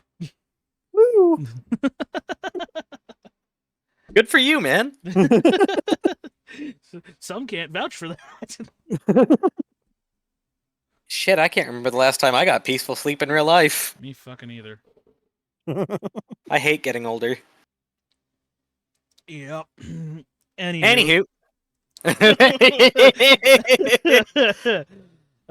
You guys wake up the next morning, and it's a little bit colder than you expected, seeing as there's a giant gaping hole in the roof. But you wake up rejuvenated enough. It wasn't the most comfortable sleep, save for one. But, at least you all managed to finally sit down and get some much deserved rest after everything that transpired yesterday. Yeah. What are your plans going forward?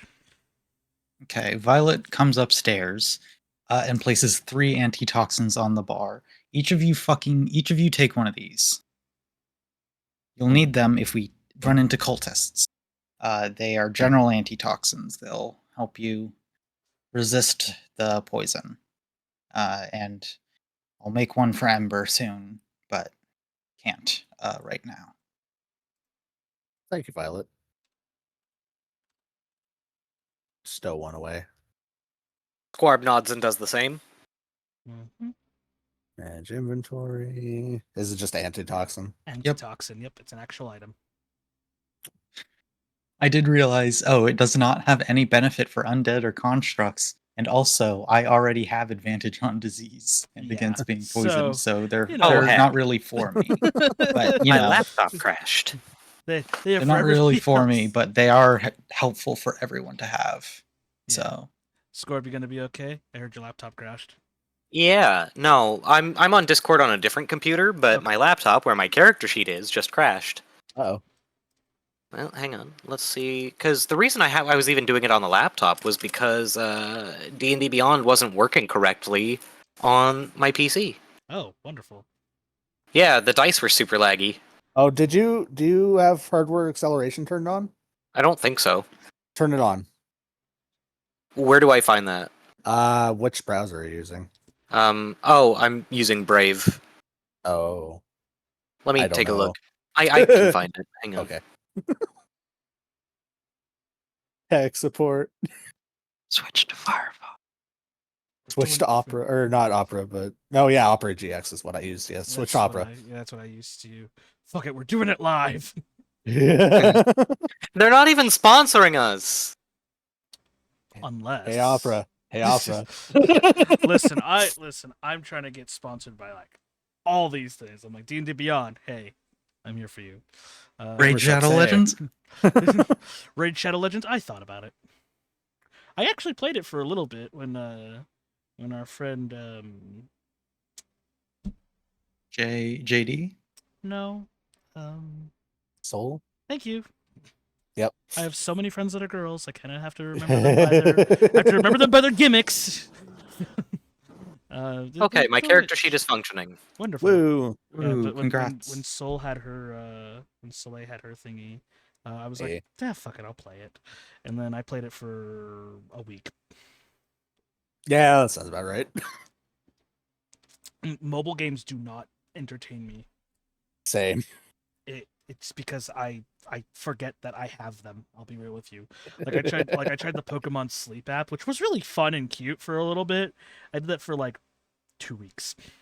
And then I just remember just like how inconvenient it is for me to have my phone on my pillow next to me when I toss and turn, and I have cats.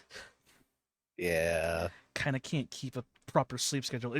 I once had this weird like graph that was just very long moments of like peaks and plateaus. Like it was like peak, plateau, valley, and I'm like, huh. And then there would be there would be gaps in the time I was asleep when it was recording. So, anyways. So, you guys each have an antitoxin. Mm-hmm. Nice. Yes, we each have. What do you do now? Okay. Violet was gonna scout ahead to try and follow to see when and where the the trafficker is going, and then we were gonna uh, then we were gonna have them set up, or then we were gonna ambush them. Okay. Yeah. Also, uh, you three go set up however you need. Buy supplies. Healing potions would be very nice. Having more of them, or things like that. I'm sure you can find stuff here. This is not the kind of place to shut down due to an event like this. In fact, there are probably people who profit off of it already. All right. Sounds like a plan. Mafia, do you need me to come along as like one of the mercs that you hired, or No, I don't Oh. think so. okay? Maybe it might be helpful. I don't actually know the meeting place. The Oh, problem. I just uh, told them that the meeting place was today instead of a week from now. Yeah, you just said the time has changed. Yeah. hmm. And I only know that a group was looking for 8 to 12 mercs to the mountains and round trip when they get back. Yeah. Hmm. I'm sure we can find them. Well, yeah, I'll be stealthing behind Okay. to try and deduce a time. In fact, In fact. okay. I've got more. I'm scheming a bit more to make this a little bit more foolproof. Got you. Foolproof, I think. Got you. Well, you guys are going in half cocked, so yeah, more foolproof wouldn't hurt.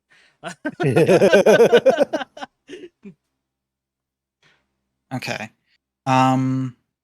So I'm going to leave to go um to the trafficker's location, and I'm going to disguise as the cultist Okay. that I saw before, the same one. Yes. Um, knock on the door, and does the same guy answer? Yeah. It's pretty early in the morning, but yeah, the same like very burly human like opens the door and he goes, "Yeah," and he like groggily looks out and he goes, "Oh shit." Due to complicated situation that happened yesterday, we are having some troubles with getting our uh, doing our with getting our plans in motion. You will go to the same location at the same time, but you will be the first one there. Just like 100%, you are aware you will be the first one there, and it will take a while before we are able to get there. So make sure make sure you are able to keep things hidden for roughly an hour there at the location. Okay. What do the mercs look like? We have a large what does millennial look like? So, she's normally like in human form, tan, bright yellow eyes, white hair. We've got a large white-haired woman as the main person you'll be looking for. She's the one that will be outside and visible, and you will stay with her until we arrive. Uh, okay. Do you want me to bring the merch along, or do you want to do that after we meet with the mercs? Bring it along. Yes. All right, I'll get some of the boys together and we'll get it covered and good to go. Great. See you then. Yep. Praise be or Uh, leave. Sorry. yeah, we don't do that out in the public. We're not in public. Looks around, street's dead. All right, you got me there. Is there anything else? Nope. All right. Good luck. Thanks. And he just Leaves. slowly closes the door. That was weird. Yeah, hopefully he was tired enough that it doesn't make sense. That he doesn't think about it too hard. Don't think about it too hard. Okay, that means it is going to be normal that he is the first one arrived and all he'll see is Millennia.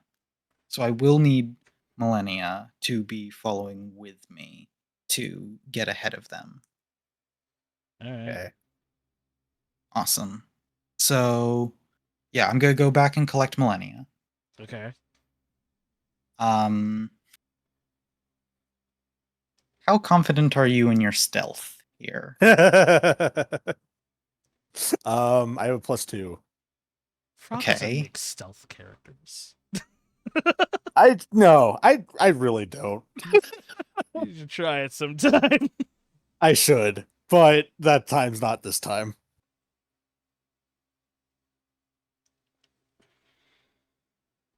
That's fine. I've never made a rogue, I don't think. Oh wait, yeah, I have. Light was a rogue. That's right. My living armor character. Okay. Okay, here's my plan, right? Okay. So when they leave with their cargo, we're gonna follow them. I am Okay. going to be following them, changing out my disguise every once in a while to just like blend in with crowds and not look like I'm following them. And I'm going to cast gaseous form on you Okay. so that you just look like a cloud of mites or something.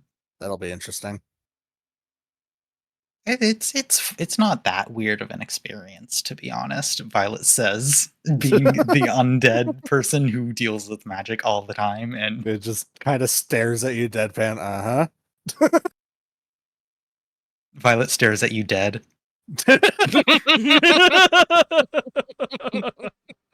We just both nod. Okay. So yes, that's my current plan for following them. Okay. And then if we can determine like an idea of where they would be going, where their like final destination might be, I will have you move ahead and try to get there first. Okay. Before we do that, should we buy some potions and stuff? Hopefully Scorb and Visper are doing that. Cut Hopefully. to them. Funny we should talk about Lumi that. is Fade to Lumi black. is BRB right now. Yeah. Funny we should Oh. mention that. Let's- it's pretty Um, funny.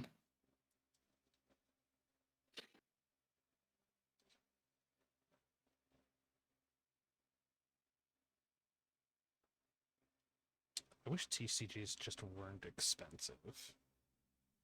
Yeah. Oh, Hey. hey. Hey, Lumi's back.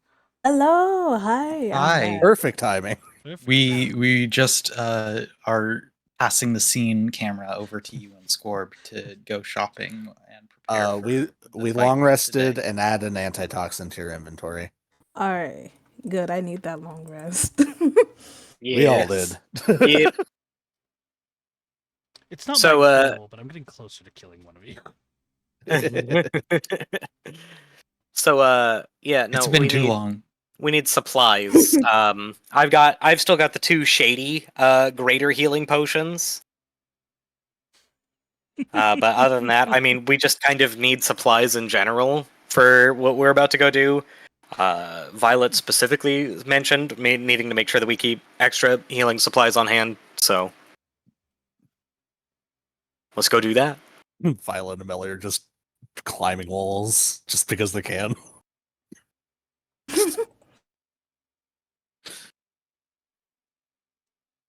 I'm hoping that any of these fucking people will sell to me now, because I hadn't even thought about exposing myself as a cop here. Oh yeah. Oh man, that's like Shit. I'm like I wonder if he'll reveal this to himself or not. Let's see what he says. We really put the worst two people in charge of this, didn't we? Yes. We put the cop I and can't do Whisper. everything. I So- know, but I know.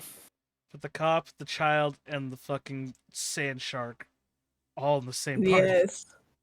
Amazing. So The everywhere most you, amazing. yeah, so everywhere you go, you just see Squirb. And then he's striding, less confident than when he first got here. And then you see Visper in her 20-year-old body, still acting like she's 16. And then you have a land shark that's following behind them.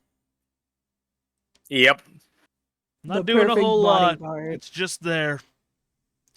Just like a one-story building land shark. Just there. Yep. So anyways, you guys have advantage on intimidation checks for all negotiations going forward. Because And I even have an intimidation of +4. like there's no reason why I shouldn't give you an intimidation bonus. You were casually striding along with a land shark, like.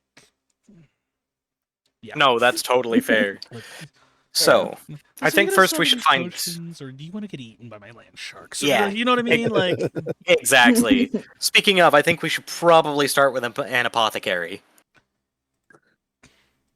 Yeah. all right, simple enough. You guys managed to easily find yourself something akin to an apothecary.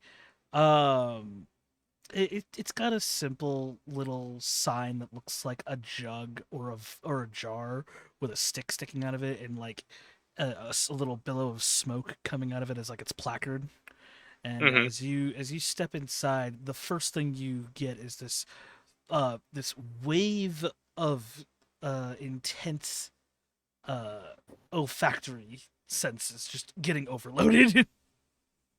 Ugh.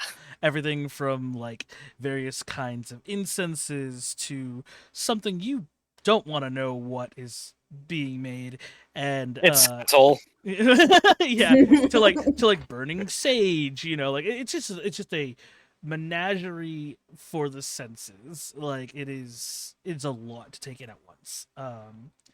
Think of like going into Bed Bath and Body Works, but it's only the scent of soaps and Yes. candles. Amazing. I love that. No, that's dangerously bad for your olfactory senses. It smells good though. Yeah, when you first walk in. And It then feels eventually more you go good nose after. blind.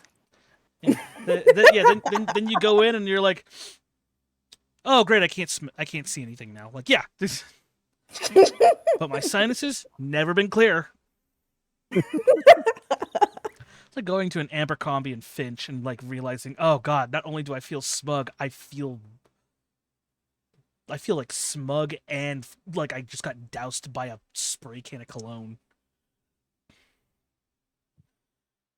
If for those of you who don't know, Abercrombie and Finch likes to like spray cologne at their entrance. So, for those of you who don't know what an Abercrombie and Finch is, it's a name brand male fashion store. For those of you who don't know what a male fashion brand store is, think Big and Tall. For those of you who don't know what a Big and Tall is, it's where I go to shop for my suits. And if you don't know what a suit is, I can't save you.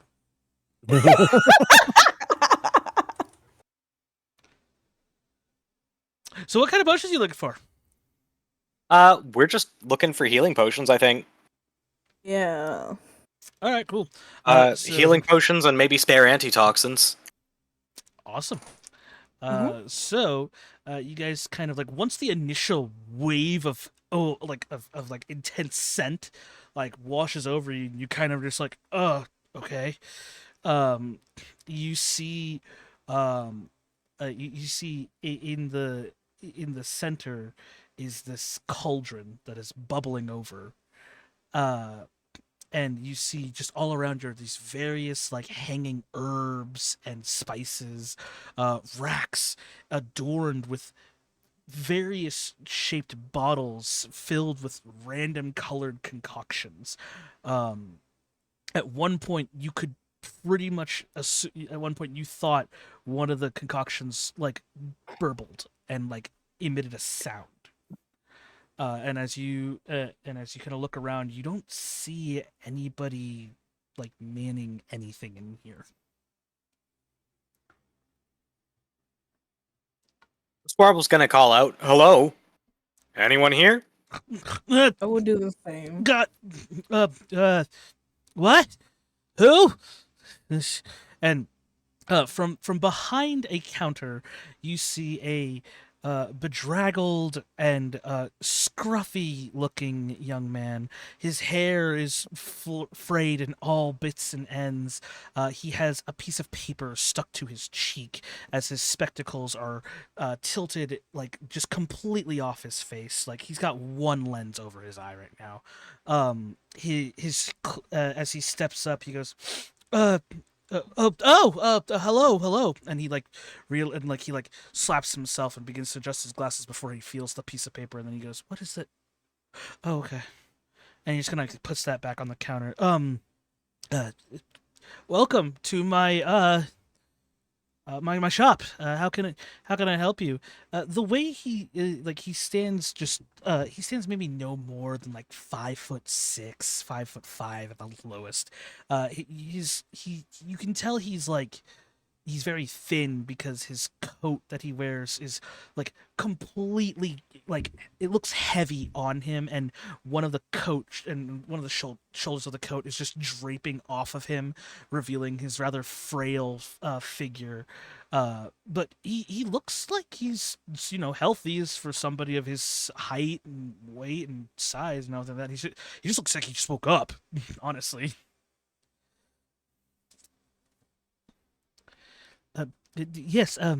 How can I help you? My friend and I here are in the market for some travel supplies, extra healing potions, antitoxins, things along those lines. Okay. So all of the excuse me, all of the healing potions are going to be to the left of the cauldron, and he points to your right, and then anything related to poisons is going to be on the right of the cauldron, which he then points to your left. And then if you need something homebrewed, I can do that for a modest fee. Okay. I think we'll be fine with just the simple supplies for now. All right. Well, wonderful. All the bottles have the prices labeled on them. Please don't remove the prices.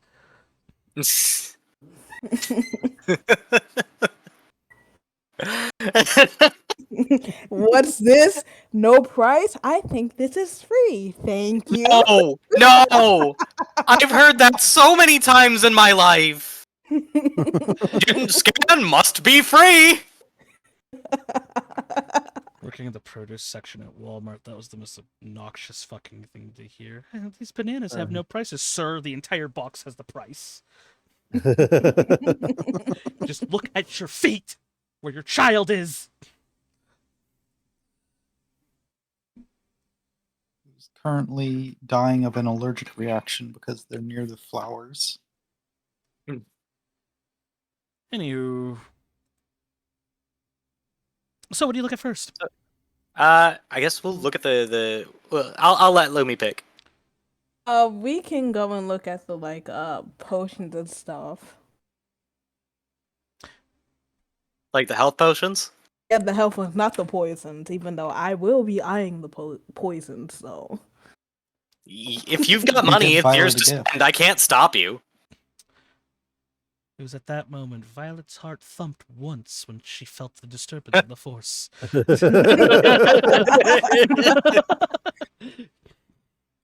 Somebody- nearly brings her to her knees because she hasn't had a heartbeat in a year.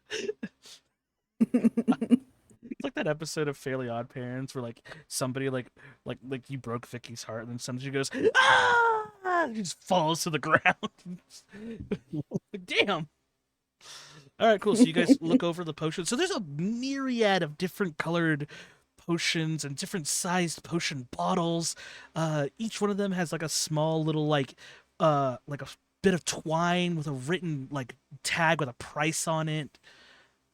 And so since he didn't write down what they are, he just wrote down their prices. Can I sniff it? I was gonna say, you probably know what these are better than I do. You could give it a whiff. All right, I Sure. take a big sniff. Think Sure. back to your apothecary class.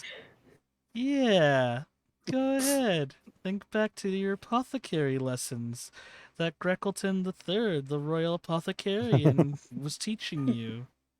Yes, the lessons I definitely paid attention in. Yeah. You want to roll a history check? Yeah. Let's see what I get. Yay, I got a 14. That's respectable. So, you know that healing potions have one of two distinct colors. They are either rose red, or they are pine green. These are the denotions of the colors for health, or at least healing. Most of the potions that you experienced with are green because Fae, but because you've been here on the material plane, healing potions are red. So you can eliminate all the other colored potions. So the orange one Alright. is not so the orange one is a no-go. The blue one, definitely not. A yellow one, probably suspicious. Probably shouldn't drink that one. The purple one, you can probably get away with that one, but that's cutting it close. So yeah, so I will you've weigh that back. yeah, so you've eliminated every other color except for red and green, and when you took that big whiff, didn't smell right. But you were also Definitely not sniffing. it. You were definitely sniffing a blue potion. So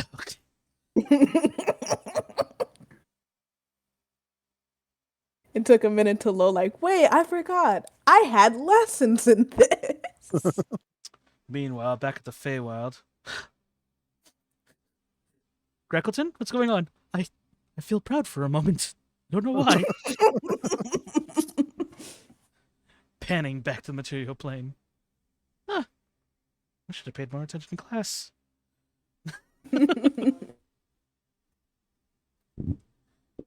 All right, so since they're all labeled as just the price tag, but you do know what colors you're looking for, what do you grab? Is there a one that's not that expensive? Or are they like all the same price? Define not that expensive. Costs less than 500 gold? Yeah, cheap. Yes. That's everything in this shop. Oh, I'll guess I'll just grab a decent amount. Takes a Not too many. takes a box, puts their hand through a shelf, and just sweeps.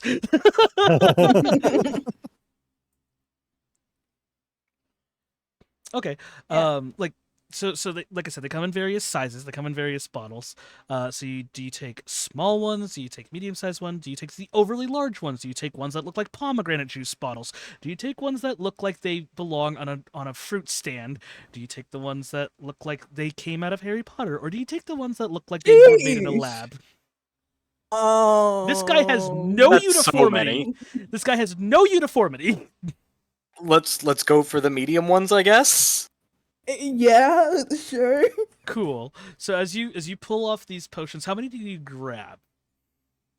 So enough there- for everybody to have 2 each. Okay, so that's 10. Because we're counting Uh, Ember yeah. in this calculation. Yeah. Okay, cool. So 10 randomly sized but close to medium sized potions. Okay. Do you also go to the poisons before you finalize your purchase? Yeah. Yeah, I would like to check that out. Cool. See what they so have. so you see that he's he sniffles and he like scans you as you like walk by, and he goes, "Ah, I see you two are the connoisseur of the venomous arts." I just like poison. We need antitoxin. That's hot.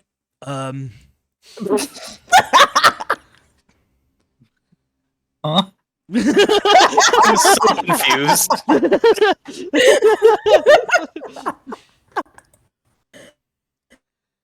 Well, feel free to peruse my my potions of poison. And as you do, you see potion bottles that look like large, like ovular flasks. You see potion bottles that look like they're just like, you know, those really tall vials that you find in labs, in lab supplies. They're Yeah. just Yeah. that with a cork. Some of them are just that with a cork. Is they're- there a Crystal Head vodka bottle? Funny you should mention that. He does have a decanter. That's literally just a decanter of what you can assume is poison because it's in the poison shelf. He's got totally not a Crown Royale bottle that's filled with something, and he has like a bunch of bottles that have been shaped with different animal motifs. One of them has like a snake coiling up along the bottle. Another one has a spider that's actually Ooh. the base of the bottle, and the rest of it is just like a little the tube of the flask. You have one that's a Ooh. scorpion. You have one that's you have one that looks like oh god, what the fuck is it called? A centipede. You have one that looks like the one that looks like a Sobe bottle. You know the you know with the geckos on it. Yeah. It's that, but it's a glass bottle. So you know, so like you know, they have different animal motifs, and like and you know, different like that. And then you have like the various different sizes of bottles too. You have medium, you have small, you have large bottles. At one point, he points out because he moves away from the desk and he goes, "This one's my personal favorite," and he grabs like this like miniature barrel, like it's the size of his palm, miniature barrel. Cool.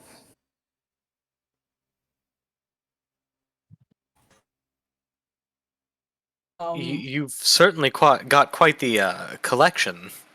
Mm-hmm. Yes, I consider myself a connoisseur of both potions and poisons. And glass Good blowing, for you. apparently.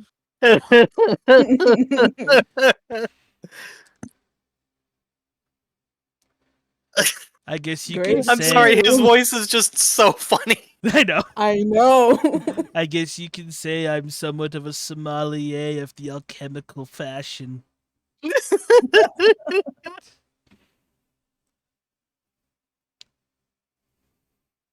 Thank you for not being like that, Violet.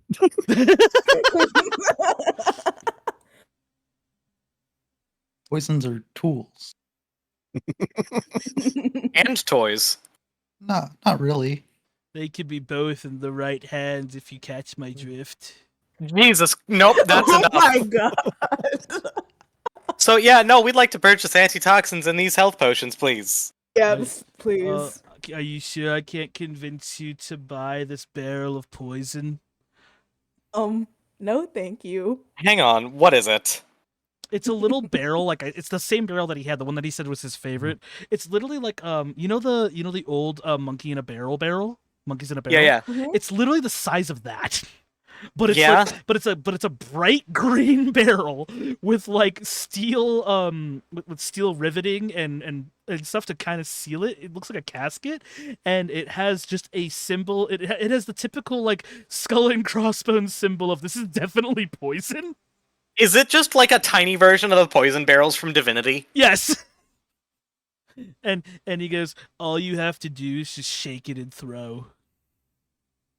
You know what? What's our subtotal right now? Like, what are we at right now before we buy the barrel? Oh, well, step over to the counter and we'll go with the calculations. And he sets the barrel down. And he goes, please present the potions right here. I just kind of armload of potions onto the counter. All right. So then he begins to he spins the bottle to see the tags, and then he pulls out a small little like miniature abacus, and he just begins to count. Okay. All right. My goodness, 10 potions. You guys must be going on quite the adventure, huh? You could say that. Mm-hmm. Yeah. Yep. All right. Well, combined with all of this in total, before we give you the barrel bomb, that goes out to be 75 gold pieces. Yeah, let's add the barrel bomb too. That's Wha- sketchy. Wonderful. This is 25 gold pieces by itself, so your total is 100 gold pieces. You've got it. I'll slap a pouch of gold onto the countertop. I hope you don't mind, but you understand the nature of this town. I have to count this to make sure it's accurate. Oh, Don't you have scales for this kind of thing? I do, and he pulls down the abacus and he pulls out this larger than life scale. He struggles to pick it up. Do you need a hand? Please. I help him with the scale. The scale. So, Scorp, you have a plus 4 to your strength, right? Yeah. For you pick it up with one hand, and you just set it down with a light tunk. And he goes, "Wow, you're really strong, mister. All right, now then, I just need to get the counterweights in order. Alrighty then." And he pulls out this small, like 100 gold weight. It literally just says 100G on it, and he just places it down. Alrighty then, let's go ahead and count the gold out. And he just starts pulling stacks of 10 until he gets to 100, and he goes, Alright, it seems to even out. Looks like this is legitimate gold. Thank you for your patronage. Please tell your friends Even about the sniffles. We certainly will. me. Wonderful.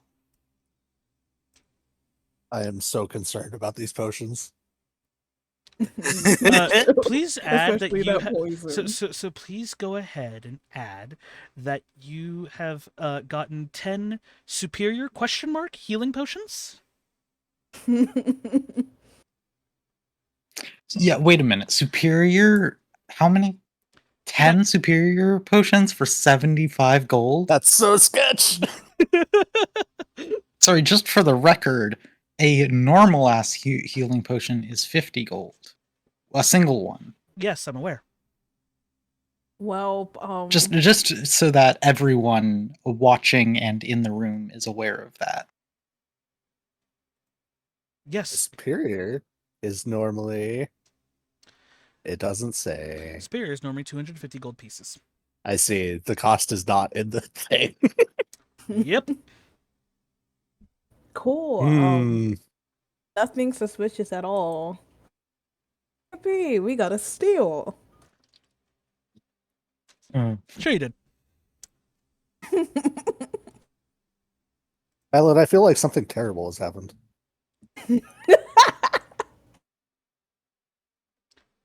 Oh wait, I forgot something.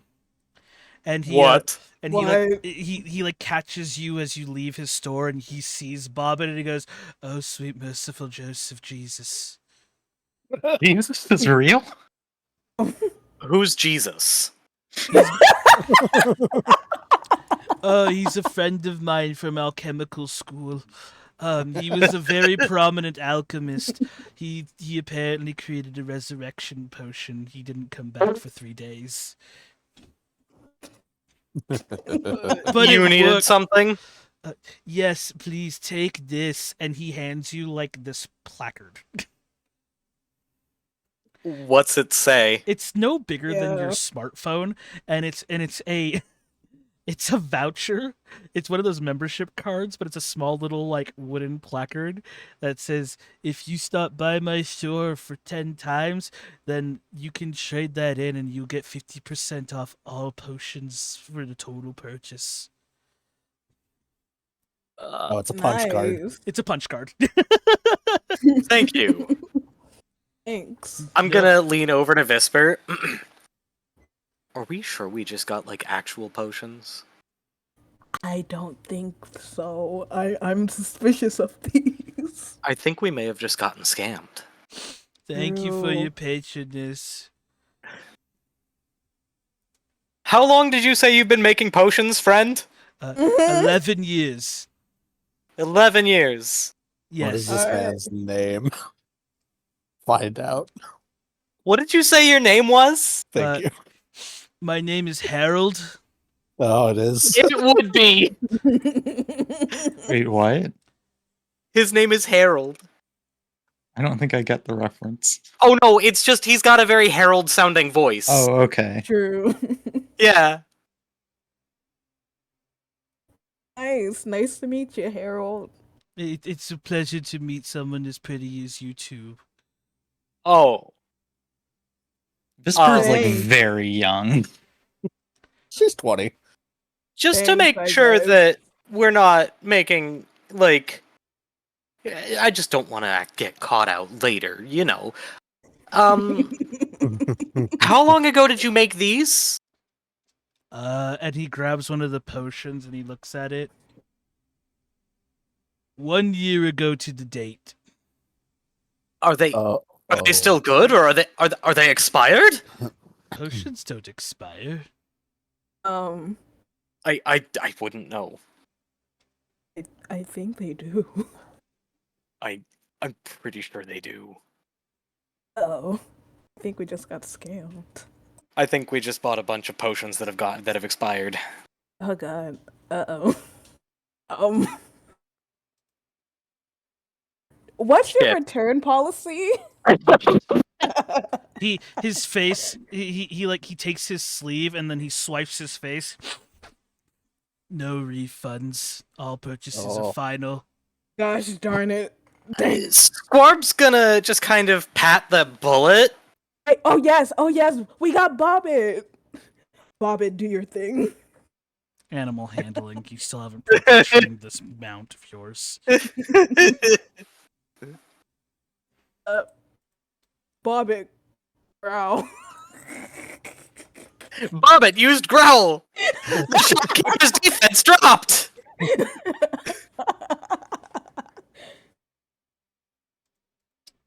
So is that animal handling at? Do I roll for it? Yes, you do. Yeah. All right, please be good. Please It's a be good. plus Please be good. 1. I got a Hey, 14. Bobbit like leans down, and then it just tries to like nuzzle you instead of growl. oh, No. You're too cute, but no, we need you to be intimidating. All right, that was I everything. have a silly question for you, DM. I have a +0 in my Arcana, but can I do like an Arcana check to see if potions expire? Yeah, absolutely. You could. You Okay, guys I'm can gonna- roll for anything, even if you don't have a number in it. It's just you know you're rolling the dice realistically. Cool. That's a 15. Yeah, no. Potions technically don't expire, due to the scarcity of them. In that same vein of like so all potions of healing have magic imbued into them. Mhm. So technically potions of healing do not expire in the same way like a perishable good would. They do expire after a certain period of time, but it's like decades. Okay. And Yeah. and even then they don't expire, they just diminish in quality. So so a superior potion would in decades diminish to a greater healing potion, and then a greater healing potion after decades would diminish into a basic healing potion. The healing potion will still function, it will just never go below a healing potion. Right. Yeah. And then, just out of curiosity, since I am examining these particular potions with that with my Arcana being what it is, like, can I tell if there's anything off about them? I would say with that level of Arcana and like for a base knowledge, I would say you just couldn't tell. You'd have That's to bring okay. You'd have to bring it to another alchemist or apothecarian. What about you, Visper? What do you think? Seems sketchy, but maybe it's good. Maybe it's just a really good deal. Well, you know magic stuff. Can't you, like, magic it? Oh yeah. I'll have you know that my potions only have a 1 in 8 mortality rate. Oh. And you bought 10. Ah. We're going to return these. Yeah. I'll keep the poison, but we're returning these. I'm sorry, but all purchases are final. Squarb just kind of puffs up. No, you don't understand. We're Can I- returning these. Can I use Bobbit again? I'm going to try and intimidate him into accepting these back. Okay, let's see if she can get the intimidation. Well, I mean, you already have advantage because there's a fucking land shark behind you. But if you want to add Bobbit to the equation, you most certainly can roll an animal handling again, Whisper. All right. My Yeah, intimidation is at 14. I just regularly roll it, or would I add advantage? It's a to it? regular animal handling. All right. Please be good. Oh, I got same a value. 14 again. Dang it. Yeah, so he's still nuzzling you, but but like obviously Bobbit understands that there's some frustration, but he just doesn't know how to react to that. And then he goes, "You're not the first person to strong arm me out of my money. I'll be back." this poor guy. I feel a little bad, but only a Me little. too. And then he Me walks too. back, and he hands you back the satchel of gold. Here's I will 75. absolutely just give him the potion back. Or the potions back. Like, he can have those. I don't want them. Oh. Would you I like- meant what I said. I am returning them. Right. Would you like to spend the 75 as credit for poisons instead? I don't think so. Me neither. I understand. Please keep the punch card for the future. And he just takes like the small box of potions back from you guys. Let's try to find somebody who maybe is a little less shady.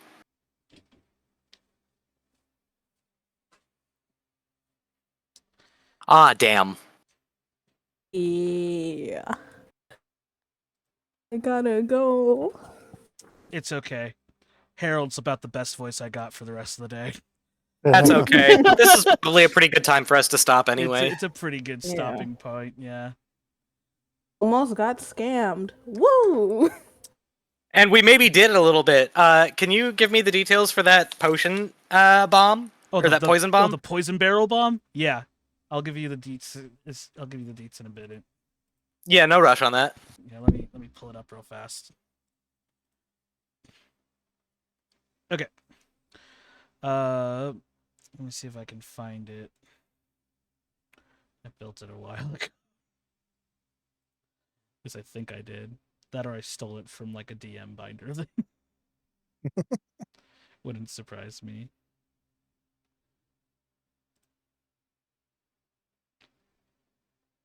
Anyways, see y'all. Bye. Bye. Later, Lumi. Bye. Where did I hide this thing?